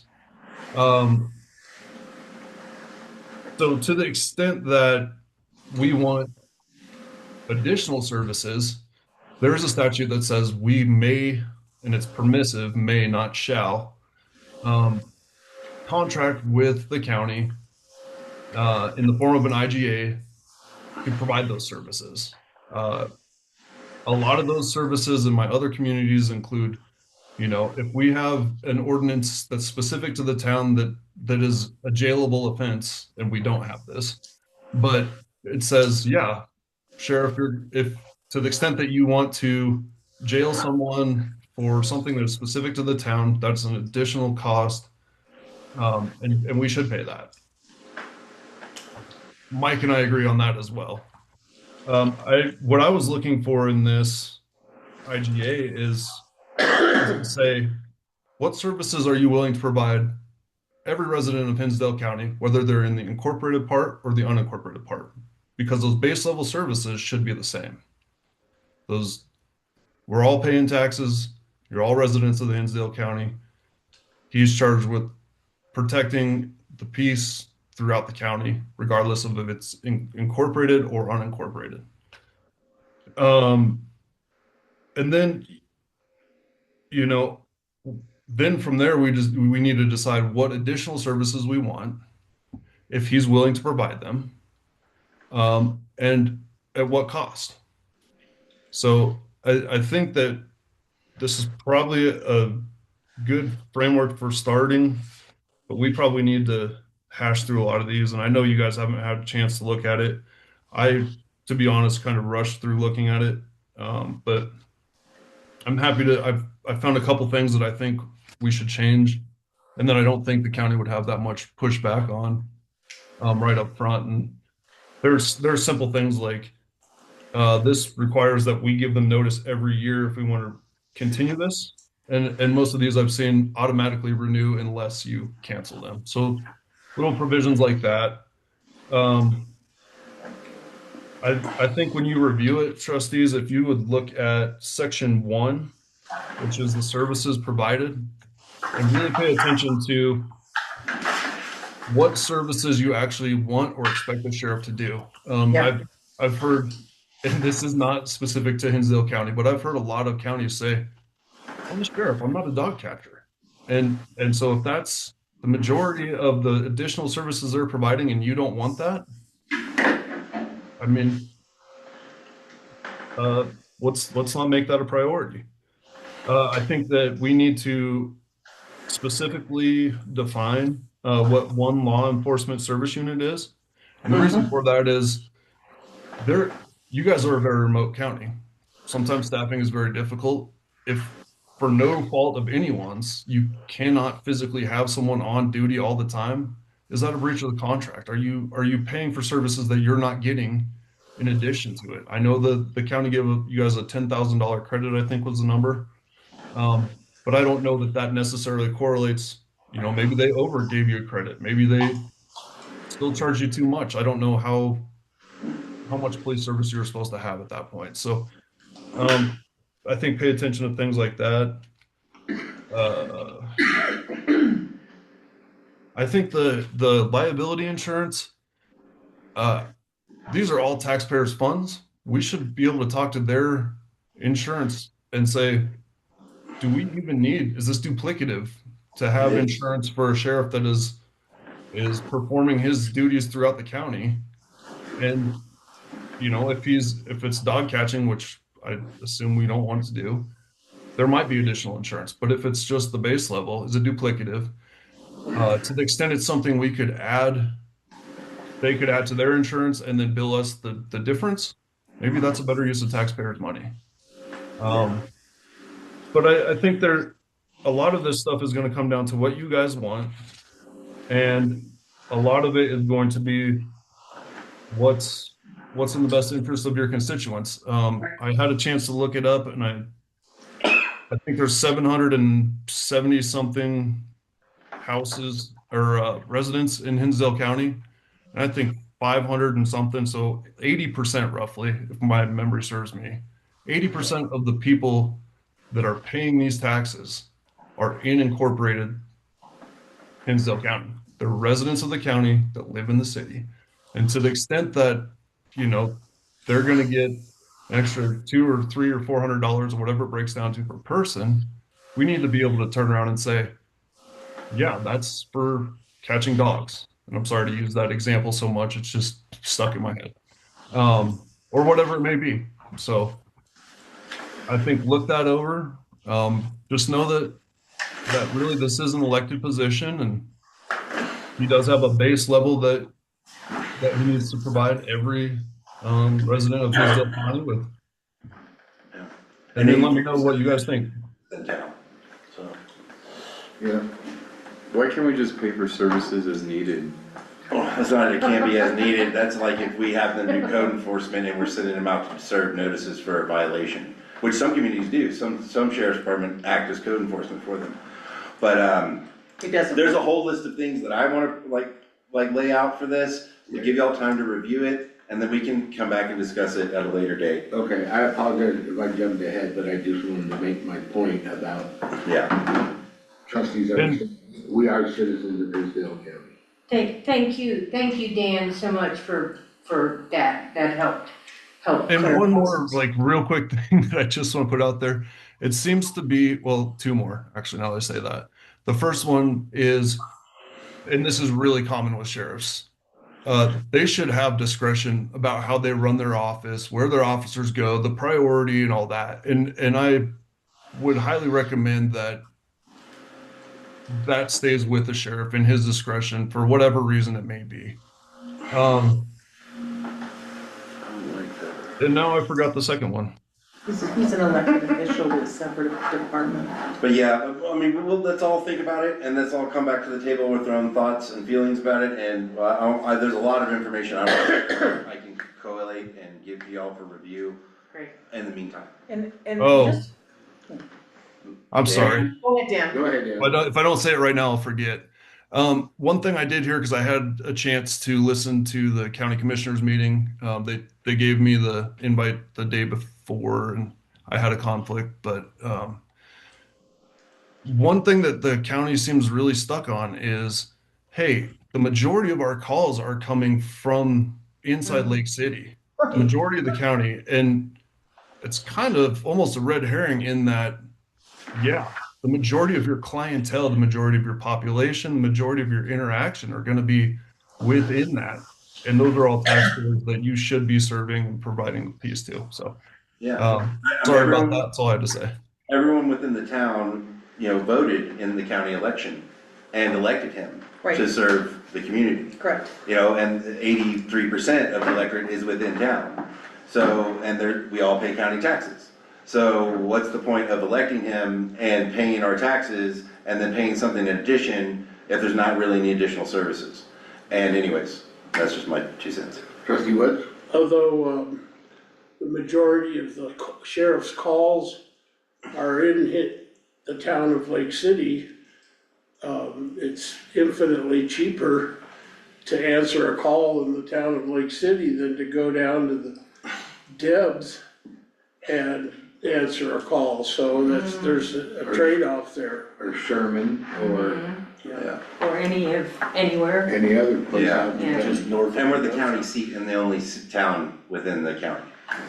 Yeah, and I'm sorry, just super quick. I feel like we should have a contract with them, but I also feel like we've been being patronized a bit Yes, by Big Brother? yes. Because I heard Mr. O'Loughlin say a few times that we expected free law enforcement. They expect free law enforcement. Yes. And that just stuck in my craw. He said it. I'm for an IGA, and he made me not want to be for the IGA. Yeah, and then and the sheriff saying he was gonna provide law enforcement services, but he's not gonna do it for free within the town? He actually stated that in a budget meeting. I was on Zoom. Yeah, And he said, I'm willing to provide Lake City with law enforcement, but I'm not willing to do it for free. But $84,000 a year is not for free. and no, and neither is the 200 and something thousand dollars in property taxes that the town residents pay to the Correct. county. And the fact that we vote to elect him, I there's know. nothing free about any of the process. I was hoping you would catch that, Joe. Yeah, I mean, that almost feels like a threat. It feels like a It threat. does. You know, like, well, I'm not gonna enforce the law unless you pay me. It's like What that's coming from a sheriff is absurd. It is. So I think a lot of times, About the people that if you elected can him. assume a misunderstanding rather than malice, you get a lot further down the negotiation path. And maybe this is just an example of, hey, we really need to set out clear expectations of these are the services we expect for this amount of money in addition to the base services. And, you know, I mean, I could easily see the sheriff, and I've seen this in other communities, thinking, oh, this town's trying to tell me how to run the entire county and they just want me to do all this extra stuff for free. So I think if we can take this IGA, which is a good starting place, and whittle it down to what services you guys want and what he's able or willing to provide and at what cost, we'll probably get rid of a lot of the what ifs and stuff like that. And I think that we can get there. But like I said, you haven't really, sorry, had time to read it yet, so. And I wanna put together a little spreadsheet too of the 6 IGAs that Christie shared with us. 5 of them are much less than $100,000. And and even communities relevant to our size, maybe not our budget. And so I wanna put that in comparison, you know? And I mean, I don't see how you could stop doing 80% of your job if we didn't pay you. You know, like if 80% of all you do is here, then that means you need less deputies. Mm-hmm. You know, you're gonna have less to do. That's But that's a anyways, jackpot. Let's carry this to another time. Sorry, Dave. Could I just share one of my other thoughts on this? Is, I was at the commission meeting, you know, online listening to as well. And it did come from different bits and pieces of those other 6 IGAs. But one of the ones they were leaning on pretty heavily was Silverton. Right. Which is fine, and they're saying that we're very comparable.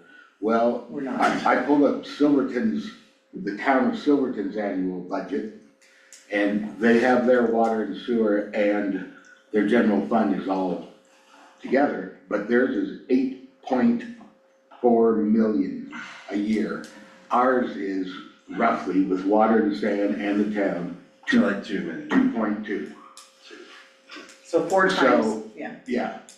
So, yeah, if our budget was 8 million a year, And they pay $300,000, but there's also a lot more local ordinances that the sheriff is actually enforcing there. so I'm just Yeah, asking, as because we they look have at vigorous this, OHV ordinances.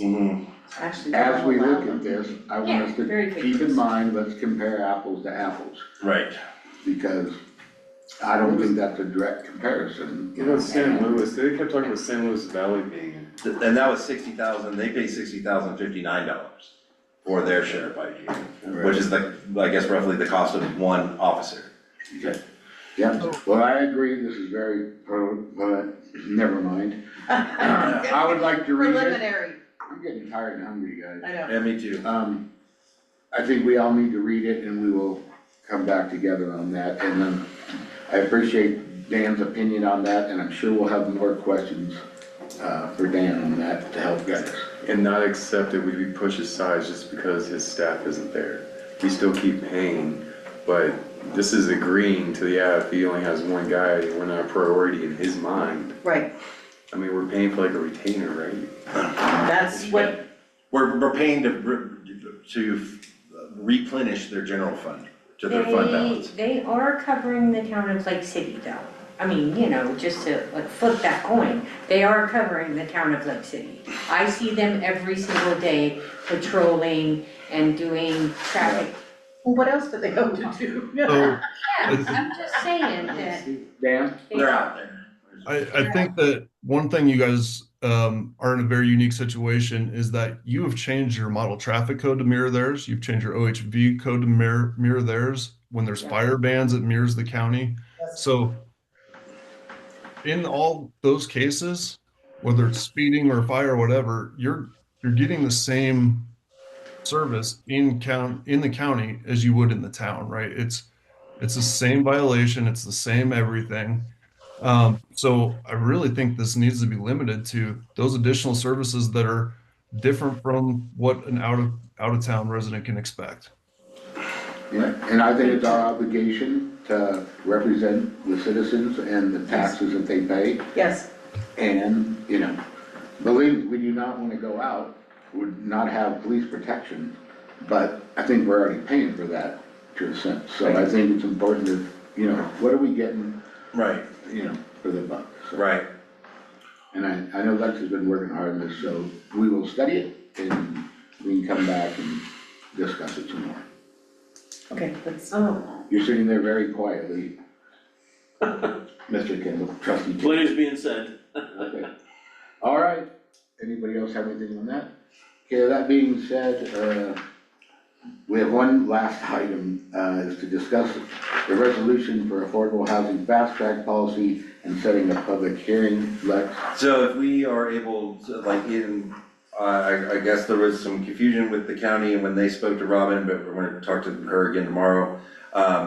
If the town passes the resolution to adopt the fast track policy, which more or less says that within 90 days of receiving an application, we can go through all the review process and approve it or deny it, with some possible extensions in there that can be applicant initiated and or the town in extreme cases. What this will do is if it's required for all Prop 123 funding for all communities to adopt it by the end of next year. But if we get it done by the end of this year and we have the local planning capacity grant, we will be eligible for an additional $50,000 in grant money without having to match that. And if the county's able to do it too, they will also get $50,000 under our grant. So we could possibly get $100,000 if both jurisdictions pass it.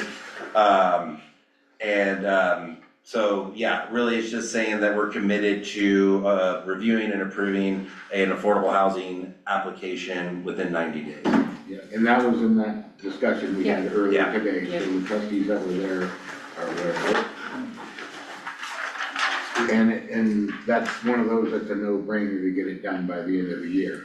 Yeah, Right. and so there's an action item to set a public hearing date, because we need to give notice to the public, which is one of the specific requirements of the grant and the eligibility with the Prop 123 is we try to bring we have a hearing before adopting it. So, that's why it's an action item. Don't we already do all that? Yeah, we told them that, we apply it, but we need to actually officially adopt a policy in order to qualify for that money. yes, That's specific to affordable housing. Another hoop. another hoop. $50,000. Any trustees have any questions or comments on that? Because that's an action item this evening. No? Okay, that being said, we'll wrap up our regular workshop. We're supposed to begin our regular meeting at 7:00 PM or as close to thereafter as possible. It is 7:05. Because our two meetings today and an early start, there's some dinner for us. So I say we take a break and have some nutrition and start our meeting as soon as we can. Yeah, we're gonna tell people online 15 minutes, 20 minutes?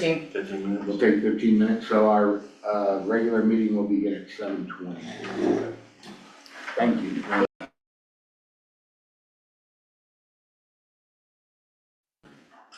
Okay.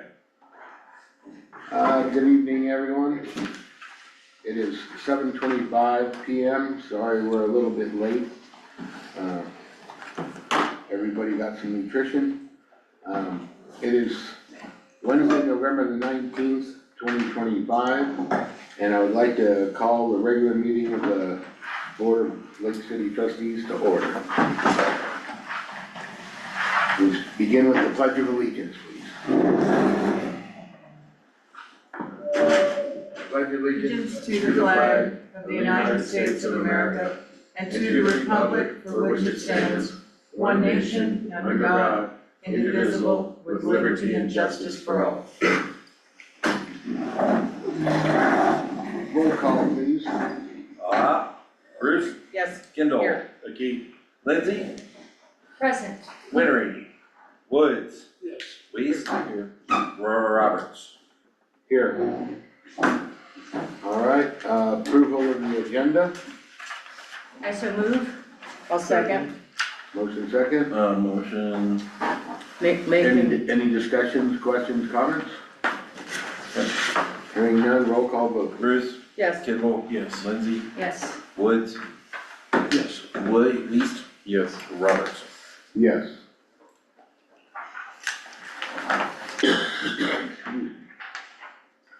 Next is the regular meeting minutes from November 5th.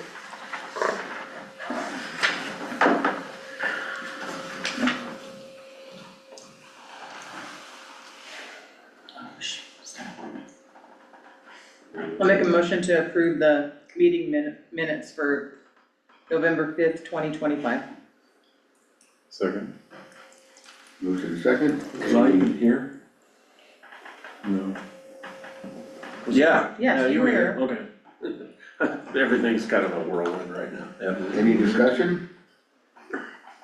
Hearing none, roll call vote. Bruce, Yes. Kendall, Yes. Lindsay, Yes. Woods, Yes. Weiss, Yes. Roberts. Yes. Next item, bills payable.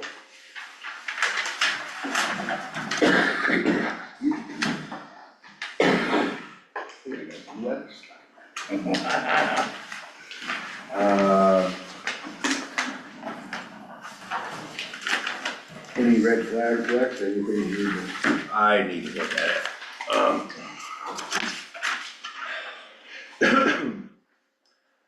The 22,744 for dynamic planning is for the architectural engineering of the Lake Fork housing.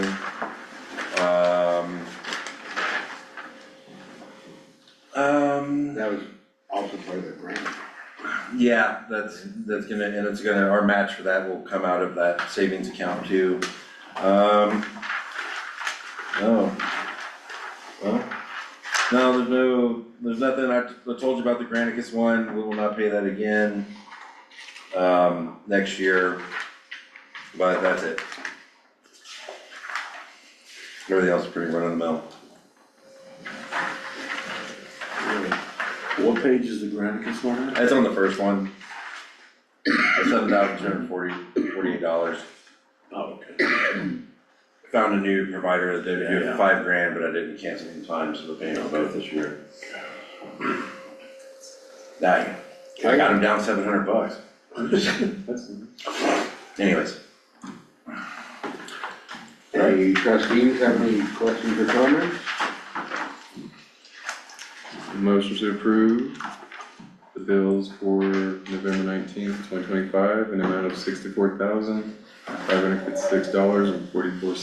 Second? Second. Motion is second. Any other discussion? Hearing none, roll call vote. Bruce, Yes. Kendall, Yes. Lindsay, Yes. Woods, Yes. Weiss, Yes. Roberts. Yes. Next item, citizen comments on items not on the agenda. See, we have our normal group up there. None. Anybody in Zoom land wants to make a comment? Raise your hand or show your face. Seeing none, we will move on to committee reports. First one, Lake San Cristobal Water Activity Enterprise, Trustee Woods. Oh. Getting more carrot cake. I don't have much to report, but, water coming out of the lake is at 28.3 cubic feet per second.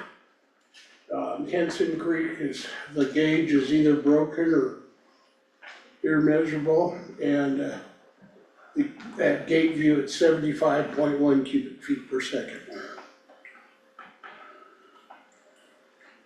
And I believe the lake is not gonna be, we're not gonna raise or lower the gates anymore until the spring. All right. Any questions for trustee Woods? So you said you're not gonna raise and lower them, is it kind of in the middle? What? What level are the gates at now? It's. Halfway? It's down? It's down about 3 inches. From the high Totally point? full, yeah. Oh, okay. You can look, when you go by there, there's this, piece of PVC pipe. Yeah. It's got these sections marked. The very top of that pipe is, the elevation is 95 feet above sea level. 88, 95? 89.95. So almost like And that. our, Okay. water right is 89.90, or no, it's 89.97 is the top of that pipe. Our water right is 89.95. Okay. So there'll be two feet. sections exposed to be full, and you'll see it's about this far below. Okay. We're pretty cool. All right. Next item, Gunnison Basin Roundtable, trustee Wood. I attended that meeting by Zoom on, Monday, and, we had discussions of the basin implementation plans for the Grand Mesa and Grand Junction area. And some discussions about Lake Powell. That's, the Lake Powell is like the savings account for the upper basin states. And it's about 35 feet from being to the point of not being able to generate power. And, I'll try to write something up before next month on that whole thing, but. Okay. All right. Next item, Historic Preservation Commission, Mr. Fox.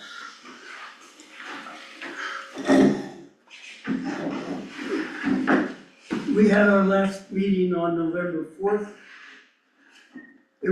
We had quite a bit to do, and I'll go through it quickly, and you guys are already over time, so I'll try to do this as quick as I can. First, one we dealt with was Ben Hakes on property on 724 Henson Street. So that's back behind most of his base camp area where he's building some new structures there. We approved a new shed there, and we had a bit of a discussion with him and asked him, or recommended that, he's getting a prefab, very large shed put in there, and we asked to make that he add some board and batten looking siding on, especially the part that faces the public road, because that's where people come into Lake City, and those are some of the first buildings that you see there, and he was amenable to that. We got an application from the Presbyterian Church. They need to make some substantial repairs on the steeple. And we approved that with the conditions that it's all wood material on the exterior there. There may be some structural repairs or replacements necessary. And just recommendations were to do that properly with the kind of historic preservation epoxy that's used in repairs. But on the exterior areas, they'll be replacing some of the wood decorative pieces there, and the wood will be milled to match the designs that are on there now. They also asked, there may be a little bit of siding on the church, the manse, and the Darley Hall, but that's probably comes mostly under repair, so they will be replacing any damaged parts with the same kind of wood material that's on there. And there were also 2 storm door replacements on the Darley Hall and the manse. 724 North Henson Street, Martha Levine's place. There was a request for a new 6-foot fence along the side of the yard there to divide the property. This particular request involved quite a bit of work on our part. The applicant's, she and her contractor asked for a 6-foot high corrugated metal fence in that spot, and came with examples of other places in Lake City where that was used. Actually, there's only one, and it was done before there were, it looks like it was done before there were design guidelines. But our design guidelines do not include corrugated metal fence like roofing material for fencing material. Is that Noble Shaddix? Pardon? Noble Shaddix, he's got a corrugated fence. Well, I didn't notice that one. It's a section in the back on the left-hand side next to, Well, I'll look at that next time. There's actually, He did that pretty recently. I guess relatively speaking. I know nothing. just across the street here, there's a little bit of it used in Robbins Place, but that's been there for quite a while. And the there's another one over on the property with the Gowdy's rental place with the yellow house on Silver Street. But that actually turned out to be plastic. And these are things that don't abide by the guidelines, but were done, well, they were done prior to there being a Historic Preservation Commission. so is corrugated metal not part of the guidelines or? Correct. That's not part of the guidelines. The applicants asked us to look into this relative to what other towns in the region do in their historic districts. And I ended up having discussions with the appropriate officials in Silverton, Ouray, Telluride, and Crested Butte. And basically found out that Ouray and Silverton do not have National Historic Districts like Lake City does. The other 2 towns do. It's possible both Ouray and Silverton, they don't follow real strict rules like this place does. So it was difficult to make comparisons with those. In talking to Telluride, they do allow that kind of fencing, but not as high as what would be. And in Crested Butte, they do not allow that type of fencing in the main the main National Historic District. They have a local historic district in what they call the warehouse area where that is allowed. But our basic conclusion was, well, I also talked with people, with Grant as a historian and what the look of the old Lake City was like. That's not part of the look of historic Lake City. In any case, we denied their request for that type of fencing. And, I mean, I have this as at the end here, one of the parts of the discussion was whether these types of materials might want to be used more in the future because of fire resistance issues and things like that. There are new fire, I don't know, you would know, is it new fire code regulations? But there's new things online that describe new recommendations from the state with regard to what types of materials are appropriate for siding. They don't go into fences, but for siding and roofing on new buildings and repairing buildings, but there are exceptions for all of that for old historic buildings where you would replace wood with wood still, for those kinds of things. But anyway, we had a long discussion about it, but at this point, the decision was to deny that request. There is a discussion within the HPC to look towards, in the relatively near future, a revision of the design guidelines, and that should be a question that comes up at the time that is done. 513 North Gunnison Avenue, this is the Stevens residence next door to the coffin house that burned down. The request was to replace all the siding on the north side that received heat and water damage from the fire next door. That was approved. We were not happy with the application process because they should have applied in a much more timely fashion, and they actually put the material on before there was a decision made by the HPC. 705 North Henson Street. This is the duplex just south of the fire station there. The owner of that wants to rent it out year round and is doing quite a bit of work on it.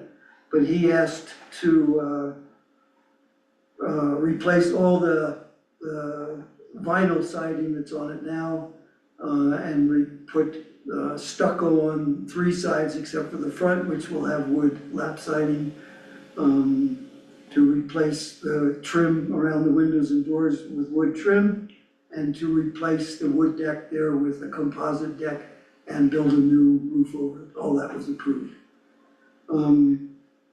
Okay, I've already mentioned the business about some new, I haven't seen them yet. Apparently they're on the state website with regard to new fire code. Building code stuff, yeah. Building code stuff. Yeah. And then the last thing is,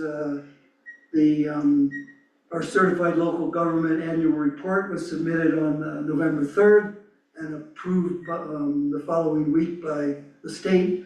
So Lake City is good in terms of its status with the state in making property owners here in town eligible for tax credits and grants for rehabilitating properties and so on. That's all I have for today. All right. Thank you, So, Joe. we had a request earlier for the arts building. Might be great if you could contact them in regards to any kind of grants they might be able to get to do some. I think they know a fair bit about it. They just had a changing of the guards. Okay, so who's in charge of, Ingrid Burnett.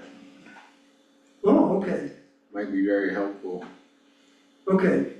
I know she's not in town today, because Jason came in her place, but yeah, they're needing to do some repairs to that building. Well, Replace I'm windows. aware of that and have been in communication with people that have been trying to do that before, but yes, well, I can just tell you, they do have some issues with regard to the state and money from the state because they got a State Historical Fund grant some years ago to repair a bunch of things there, and the state isn't real happy with the way they maintained them. Yeah. So they're not That's what he too, said, yeah. all that keen on Getting paying more. again for the same thing that was done before. But that's not an unusual situation for nonprofits in small towns. So I'll get a hold of them Thank you. and let them know who to talk to and so on. Maybe you, with your connections, maybe you could help mend some fences and, Well, that's already in the process. okay. Yeah. So I got a question, on all these wooden houses around here and the fire danger, has there been any thought to like the hardy plank type stuff with concrete for more fire resistance? Hardy plate, what do you mean? Plank, hardy plank, Well, I mean, that's already approved for houses here, is for it? new houses. But what about historic houses? That's not in the cards. So they're gonna burn down eventually. Yeah, That's unless the we update our guidelines or there's new guidelines that come out that we adopt. We kinda need to, at some time in the near future, revisit our guidelines Yeah, and possibly update them. well, they were last revised in 1984. It's time for. That's about when Hardy Plank was invented, yeah. Yeah. All right. But, you know, I was in Houston, that's where Hardy Plank was invented, and You're gonna follow. I have seen houses burn to the ground with Hardy Plank. I know it's an issue. Thank you very much. Thank you, I appreciate it. Okay, we're gonna move forward here, folks, it's getting late. Next item is, Chamber of Commerce, trustee Kelly. I don't have anything. Okay. Marketing committee, trustee Bruce. You've already had my report in the workshop for the donation request on the marketing. Yeah. No meeting for MAC and DIRT. We have a meeting tomorrow night. We'll be looking at 2026 work plans and updated policy manual. Our priority for 2026 is playground. We're in the process of submitting National Main Street required documents. And at our December meeting, we'll have DOLA conduct our accreditation. And all, as you know, usual, we're working on the 2026 festival. Okay. Any questions? Hearing none. Next is the High Alpine Region Team, trustee Woods. I haven't heard from them in months. Okay. I think since they got turned down on their grant to implement their plan, they're kind of, it's all on the back burner. Okay. Region 10, myself, I actually have 2 meetings tomorrow, a revolving loan fund meeting in the morning, and then the Region 10 board meeting at noon, so I don't have anything to report. I just peeked at the agenda, nothing earth shattering for Lake City, but I will report at the next meeting, or next time I give a report as to what they did in that. Planning and Zoning Commission, Dozier, have you heard anything, Lex? No, they didn't have a meeting last time, and I don't think they're gonna have a meeting this time either because of the Thanksgiving. Nothing to report. They've just been working on the steering committee with the housing stuff. Right. The bi-weekly stuff, so they've been attending those, but Okay. y'all got an update on it over there. All right, next is the town manager report, and like I said earlier, I didn't need to read it, 'cause I didn't know it was there, and now my internet's not loading it, so. Okay. In a nutshell, the personnel policy, we've been kind of working on updating that. There's been a lot of labor laws that have changed in Colorado and possibly federally since 2017. And some of them are actually, our policy is not compliant with current law. And so I reached out to Employers Council, Colorado Employers Council, got a quote from them, which I mentioned here, that they're to do an employee handbook review, because they have an HR professional who can review that, who knows all that. And we still had $7,500 in a professional services in the BOT budget. And so I actually got a quote from them. I actually signed it yesterday, got it back from them earlier or late yesterday. We're gonna be working with them to update the personnel policy, to bring it up to the current federal and state law. And the recommendations and things that come out of that will become to the board for approval and review. So we're working on that. I already told you about the sprinkler system, so that's the big lengthy thing there. And then playground funding is my breakdown of the funding, which I'll get with Christie to see why she's coming up with 10 grand less than me, but we'll figure it out. That's all I got. Okay, any questions? I like her numbers better. Yeah. Yeah, she may be including 10 grand that we paid, didn't anticipate to pay because of the Region 10 50/50 grant match. And I wasn't including that because I was hoping, that's something that would come, so that may or may not be that. I just needed to talk to her. It's been kind of confusing with both organizations receiving money and applying for grants, so. All right, the trustees have questions for Lex? I just wanna thank you, you guys are doing a good job over there, whenever I stop by, it's very pleasant, I think, Tina's doing a fantastic job up front, and Christina was, I'm done. I'm not gonna say. I can't say that. Next town engineer report, Joanne, you've been so patiently waiting. Thank you. No problem. She's all amped up on sugar from the cake. I thought that was a bad idea, Yes. There's sugar in that? So you have pictures from the last couple of weeks. Picture changed pretty drastically today. They took out all but the Mini X and the scraper. I'm not sure the scraper may end up spending the winter here. They made one of the guys made 2 trips and one guy made 1 trip with tractor trailers, getting the heavy equipment out. They ran out of, they didn't quite run out of dirt, but they ran out of dirt from what they thought they should be taking. And so they're pretty much packed up on the Ridgeway Valley side of stuff. They're still working on getting sludge out, and they're still working some on the building. And depending, the doors were supposed to be here 2 weeks ago, and some of them haven't left the factory, and the others, he can't get a hold of anybody to tell him when they're coming.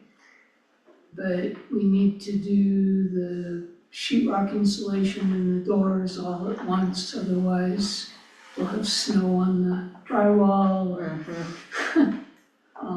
so I'm looking, that probably isn't gonna happen until the middle of next month, and I'm looking for some help for somebody to kind of go by and just take a look so that I don't stay here and run up the belt.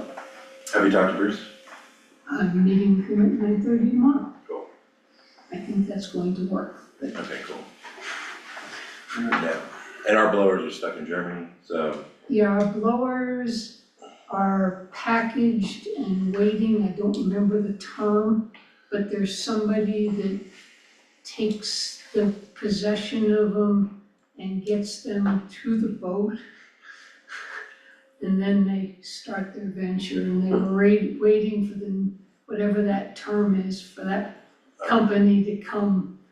Connex or? Yeah, I don't remember what the term was on the email. But anyway, they are no longer being held at the factory, they're ready to leave the factory. Okay. And once they leave the factory, it's about 3 weeks on the water, and then you gotta get a slot to get them off the water. And then it's 2 weeks to get the electrical. That Colorado is really strict about the equipment as a whole has to be UL listed. And that's not a nationwide requirement. So they will come not ready to be UL, without the UL listing. And they figure it's gonna take them a couple of weeks to get that done. And then they'll get sent from Pennsylvania to Colorado. I'm thinking sometime early next year. Hopefully before it would be great if they came right when Ridgeway Valley got back, so that nobody has to do anything special to get them off the truck. So, at this point, it's clearly not gonna be while Ridgeway Valley has equipment here. Okay. Looks good, Joanne. Any questions on any of the pictures? It looks very different today. They've got the berm, the start of all of the berms for the new cells. And they're a couple of feet up, and they've got somewhere on the order of 18 to 20 inches of sludge left to go. And they're gonna try to get that done this week and early next. They're So gonna what kind of- leave, it's flat on the bottom and the vac truck can't reach far enough. So they're gonna leave probably 6-8 inches in the bottom. And they figure that they can break that ice up to get started in the spring, and it'll all be one great big clump, and it'll be easier to transport. Okay. All right, and we're good with compliance and all that through the winter with this, the new pond and the, Yeah, the results for November were back to before Ridgeway Valley started all right, messing around. And we're just Last- one pond, yeah. Yeah, two, we got the concrete basin and the new pond. Yeah. And that's how it'll run all winter. I'm trying to get them to get a mechanical plug for the manhole that we need to keep it from running straight out. They've got an air plug in there now, and when it gets cold, the plug shrinks a little and doesn't work so good. And the mechanical plug would be, put it in, tighten it down, and be there for the winter. all right, well, it's looking good. I've been doing drive-bys now that I'm here. They keep ducking. Chat with Joanne now and then, and no, it's looking great. It's very exciting. We can get this thing done. Yep. All right, any trustees have any questions for Joanne? All right, thank you. Hopefully be remote next time. Cheers. Okay, next legal update, Dan? Thank you, Mayor. I don't have anything for you guys. I think you had to listen to me talk enough tonight, but I'm happy to answer any questions you might have. Best report ever. Oh, yeah, Dan, I sent you the thing about, possibly passing an ordinance or drafting an ordinance for, prohibiting. Yeah. I have that. And, yeah, if we should talk about that in general, really not specific to any property, but Right. yeah, if you guys want, this comes up pretty common in short-term rentals. So start thinking about if you have a multi-family building, whether it's condos or apartments or any of that, if you want to allow short-term rentals in there, and if so, under what circumstances? It's pretty common to prohibit it, and it's pretty common to, if you allow it, make sure that every single owner signs off on it. We do not want to allow it. We want to prohibit that in all multifamily Correct. complexes within town. Okay. Okay. Is that, so I have board direction to go ahead and draft that? Board, not me. Oh, we all agree with that, Yes. right? Yeah, that was the consensus I picked up on. I couldn't see you, and you weren't there at the meeting earlier today when we discussed this and decided this was an urgent issue before the board as far as, like, it's on our list of things to do, but Needs to be done. I feel like it needs to be done now while there are properties that may be for sale out there. And it's a good thing to get done hopefully before the end of the year. Yep. And before new people want to apply, because we had discussion about limiting Yep. and cutting back on that. So, Yeah, yep, yes. I will bring you guys an ordinance that prohibits short-term rentals in multi-family properties. Thank For you. the next meeting. With the zoning, cause each zoning's different, right? Well, no, I mean, we would do it in all zones. And maybe we do say something where it's like 3 or more units or 4, 2 or more units. Some duplexes, I mean, I don't know. Well, we also need to maybe talk about, so G&M cabins has already been condominiumized and Yeah, then the other. They're a commercial lodging business, they get charged commercial, but like, Okay, So and that's so an- those other cabin rentals Yes. by the school. there's also a commercial Yes. lodging business. So That those doesn't would apply to not them. count. No, That would not apply to correct. that. Okay, thank you. All I right, just- thank you, Dan. thank you, Dan. Thank you, Yeah, Dan. thank you guys. Okay, next, any trustee reports? Any trustees have anything on their mind or anything they want to share?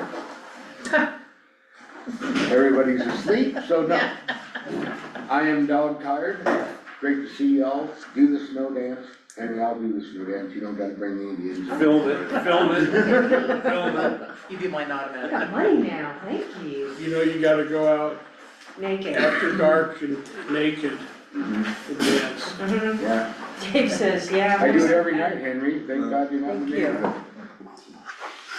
The automatic deposits one. Okay, correspondence received. Did y'all see the letter from KDNF? So yeah, KBNF did replace the photovoltaic system up there, updated it, did a lot of work. We split the bill with KBNF, and they're gonna send schematics. They weren't able to get to the EBS system, they said it was disconnected from the old KBNF equipment, and that's probably something we're gonna have to get someone to look at next year. Okay, I had a question for you. So we When I won't read have that, it's not fired up, the EBS system? No, it would have stopped working shortly afterwards when the other KBNF equipment stopped So working. we won't have it all winter. With the KBNF is working, but we won't have the EBS system. And they said it was from World War II, that the parts and equipment up there were from World So War help II. me out. What's the EBS system? The emergency broadcast system, Oh. that overrides the radio, Gotcha. that's not functioning. Yeah. But it is broadcasting. Yeah, KBNF is absolutely working 100%, Okay, and well, our whole system up there's been updated, brand new batteries, controllers, wired differently. All the Right. equipment's not from World War II anymore. Right on. Yeah. They'll say No, that I read 100 that years letter from and now. I was at the ski hill on that road, and I go, ooh, and I was sitting there and I tried to tune it in and it didn't come in, so I said, I'll have to ask. Yeah, Not just because the. well, and it was only like, what, 3 weeks ago, Yeah. 2 weeks ago, got done finished? Yeah. Oh, okay. I couldn't open the photos that he attached. Because this is not actually his email, it's a picture Yeah, of his email. it's not the Yeah. actual email. I just have a note, send pictures of KBNF. Well, that's Okay. good, that's good news. Yeah. The batteries got put to use, Yep, and we have, another radio station. and we got all that work done for Happer. Good news. What do you mean we have another? We have a radio station, unless you have satellite radio. Yeah. I still faintly get one out of Grand Junction. Really? Yeah, the country station, right? Yeah. Yeah, I get that one. They play country and western. All right, action items. Action items, Yeah. we actually have discussed all these already, but number one, discussion of possible action to schedule a public hearing for affordable housing fast track policy on December 17th, 2025 at 7:00 PM during the Board of Trustees regular meeting. So moved. A motion. Second. Motion is second. I don't feel a need for discussion, roll call vote. Bruce, Yes. Kendall, Yes. Lindsay. Yes. Woods, Yes. Weist, Yes. Roberts. Yes. Final item, discussion of possible action to approve Burke's proposal for a new town park playground in the amount of $239,253. So moved? Second? We have a motion to second, we went over this in pretty much detail in the workshop, so roll call vote. Bruce, Yes. Kendall, Yes. Lindsay, Yeah. Woods, Yes. Weist, Roberts. I'd like to point out that Diane voted for me. I know. Lindsay, I'm gonna go because she saw me hesitating, Oh, way to go, Diane. but I will vote yes. all right, thank you guys. Gee, Did that come out of my mouth? don't make me pull this meeting over, young Oh, please. ladies. You all get out. I was thinking out With no more loud. business before the board, the meeting is now adjourned, thank you everyone for your time, it's appreciated. Good night. Jerry.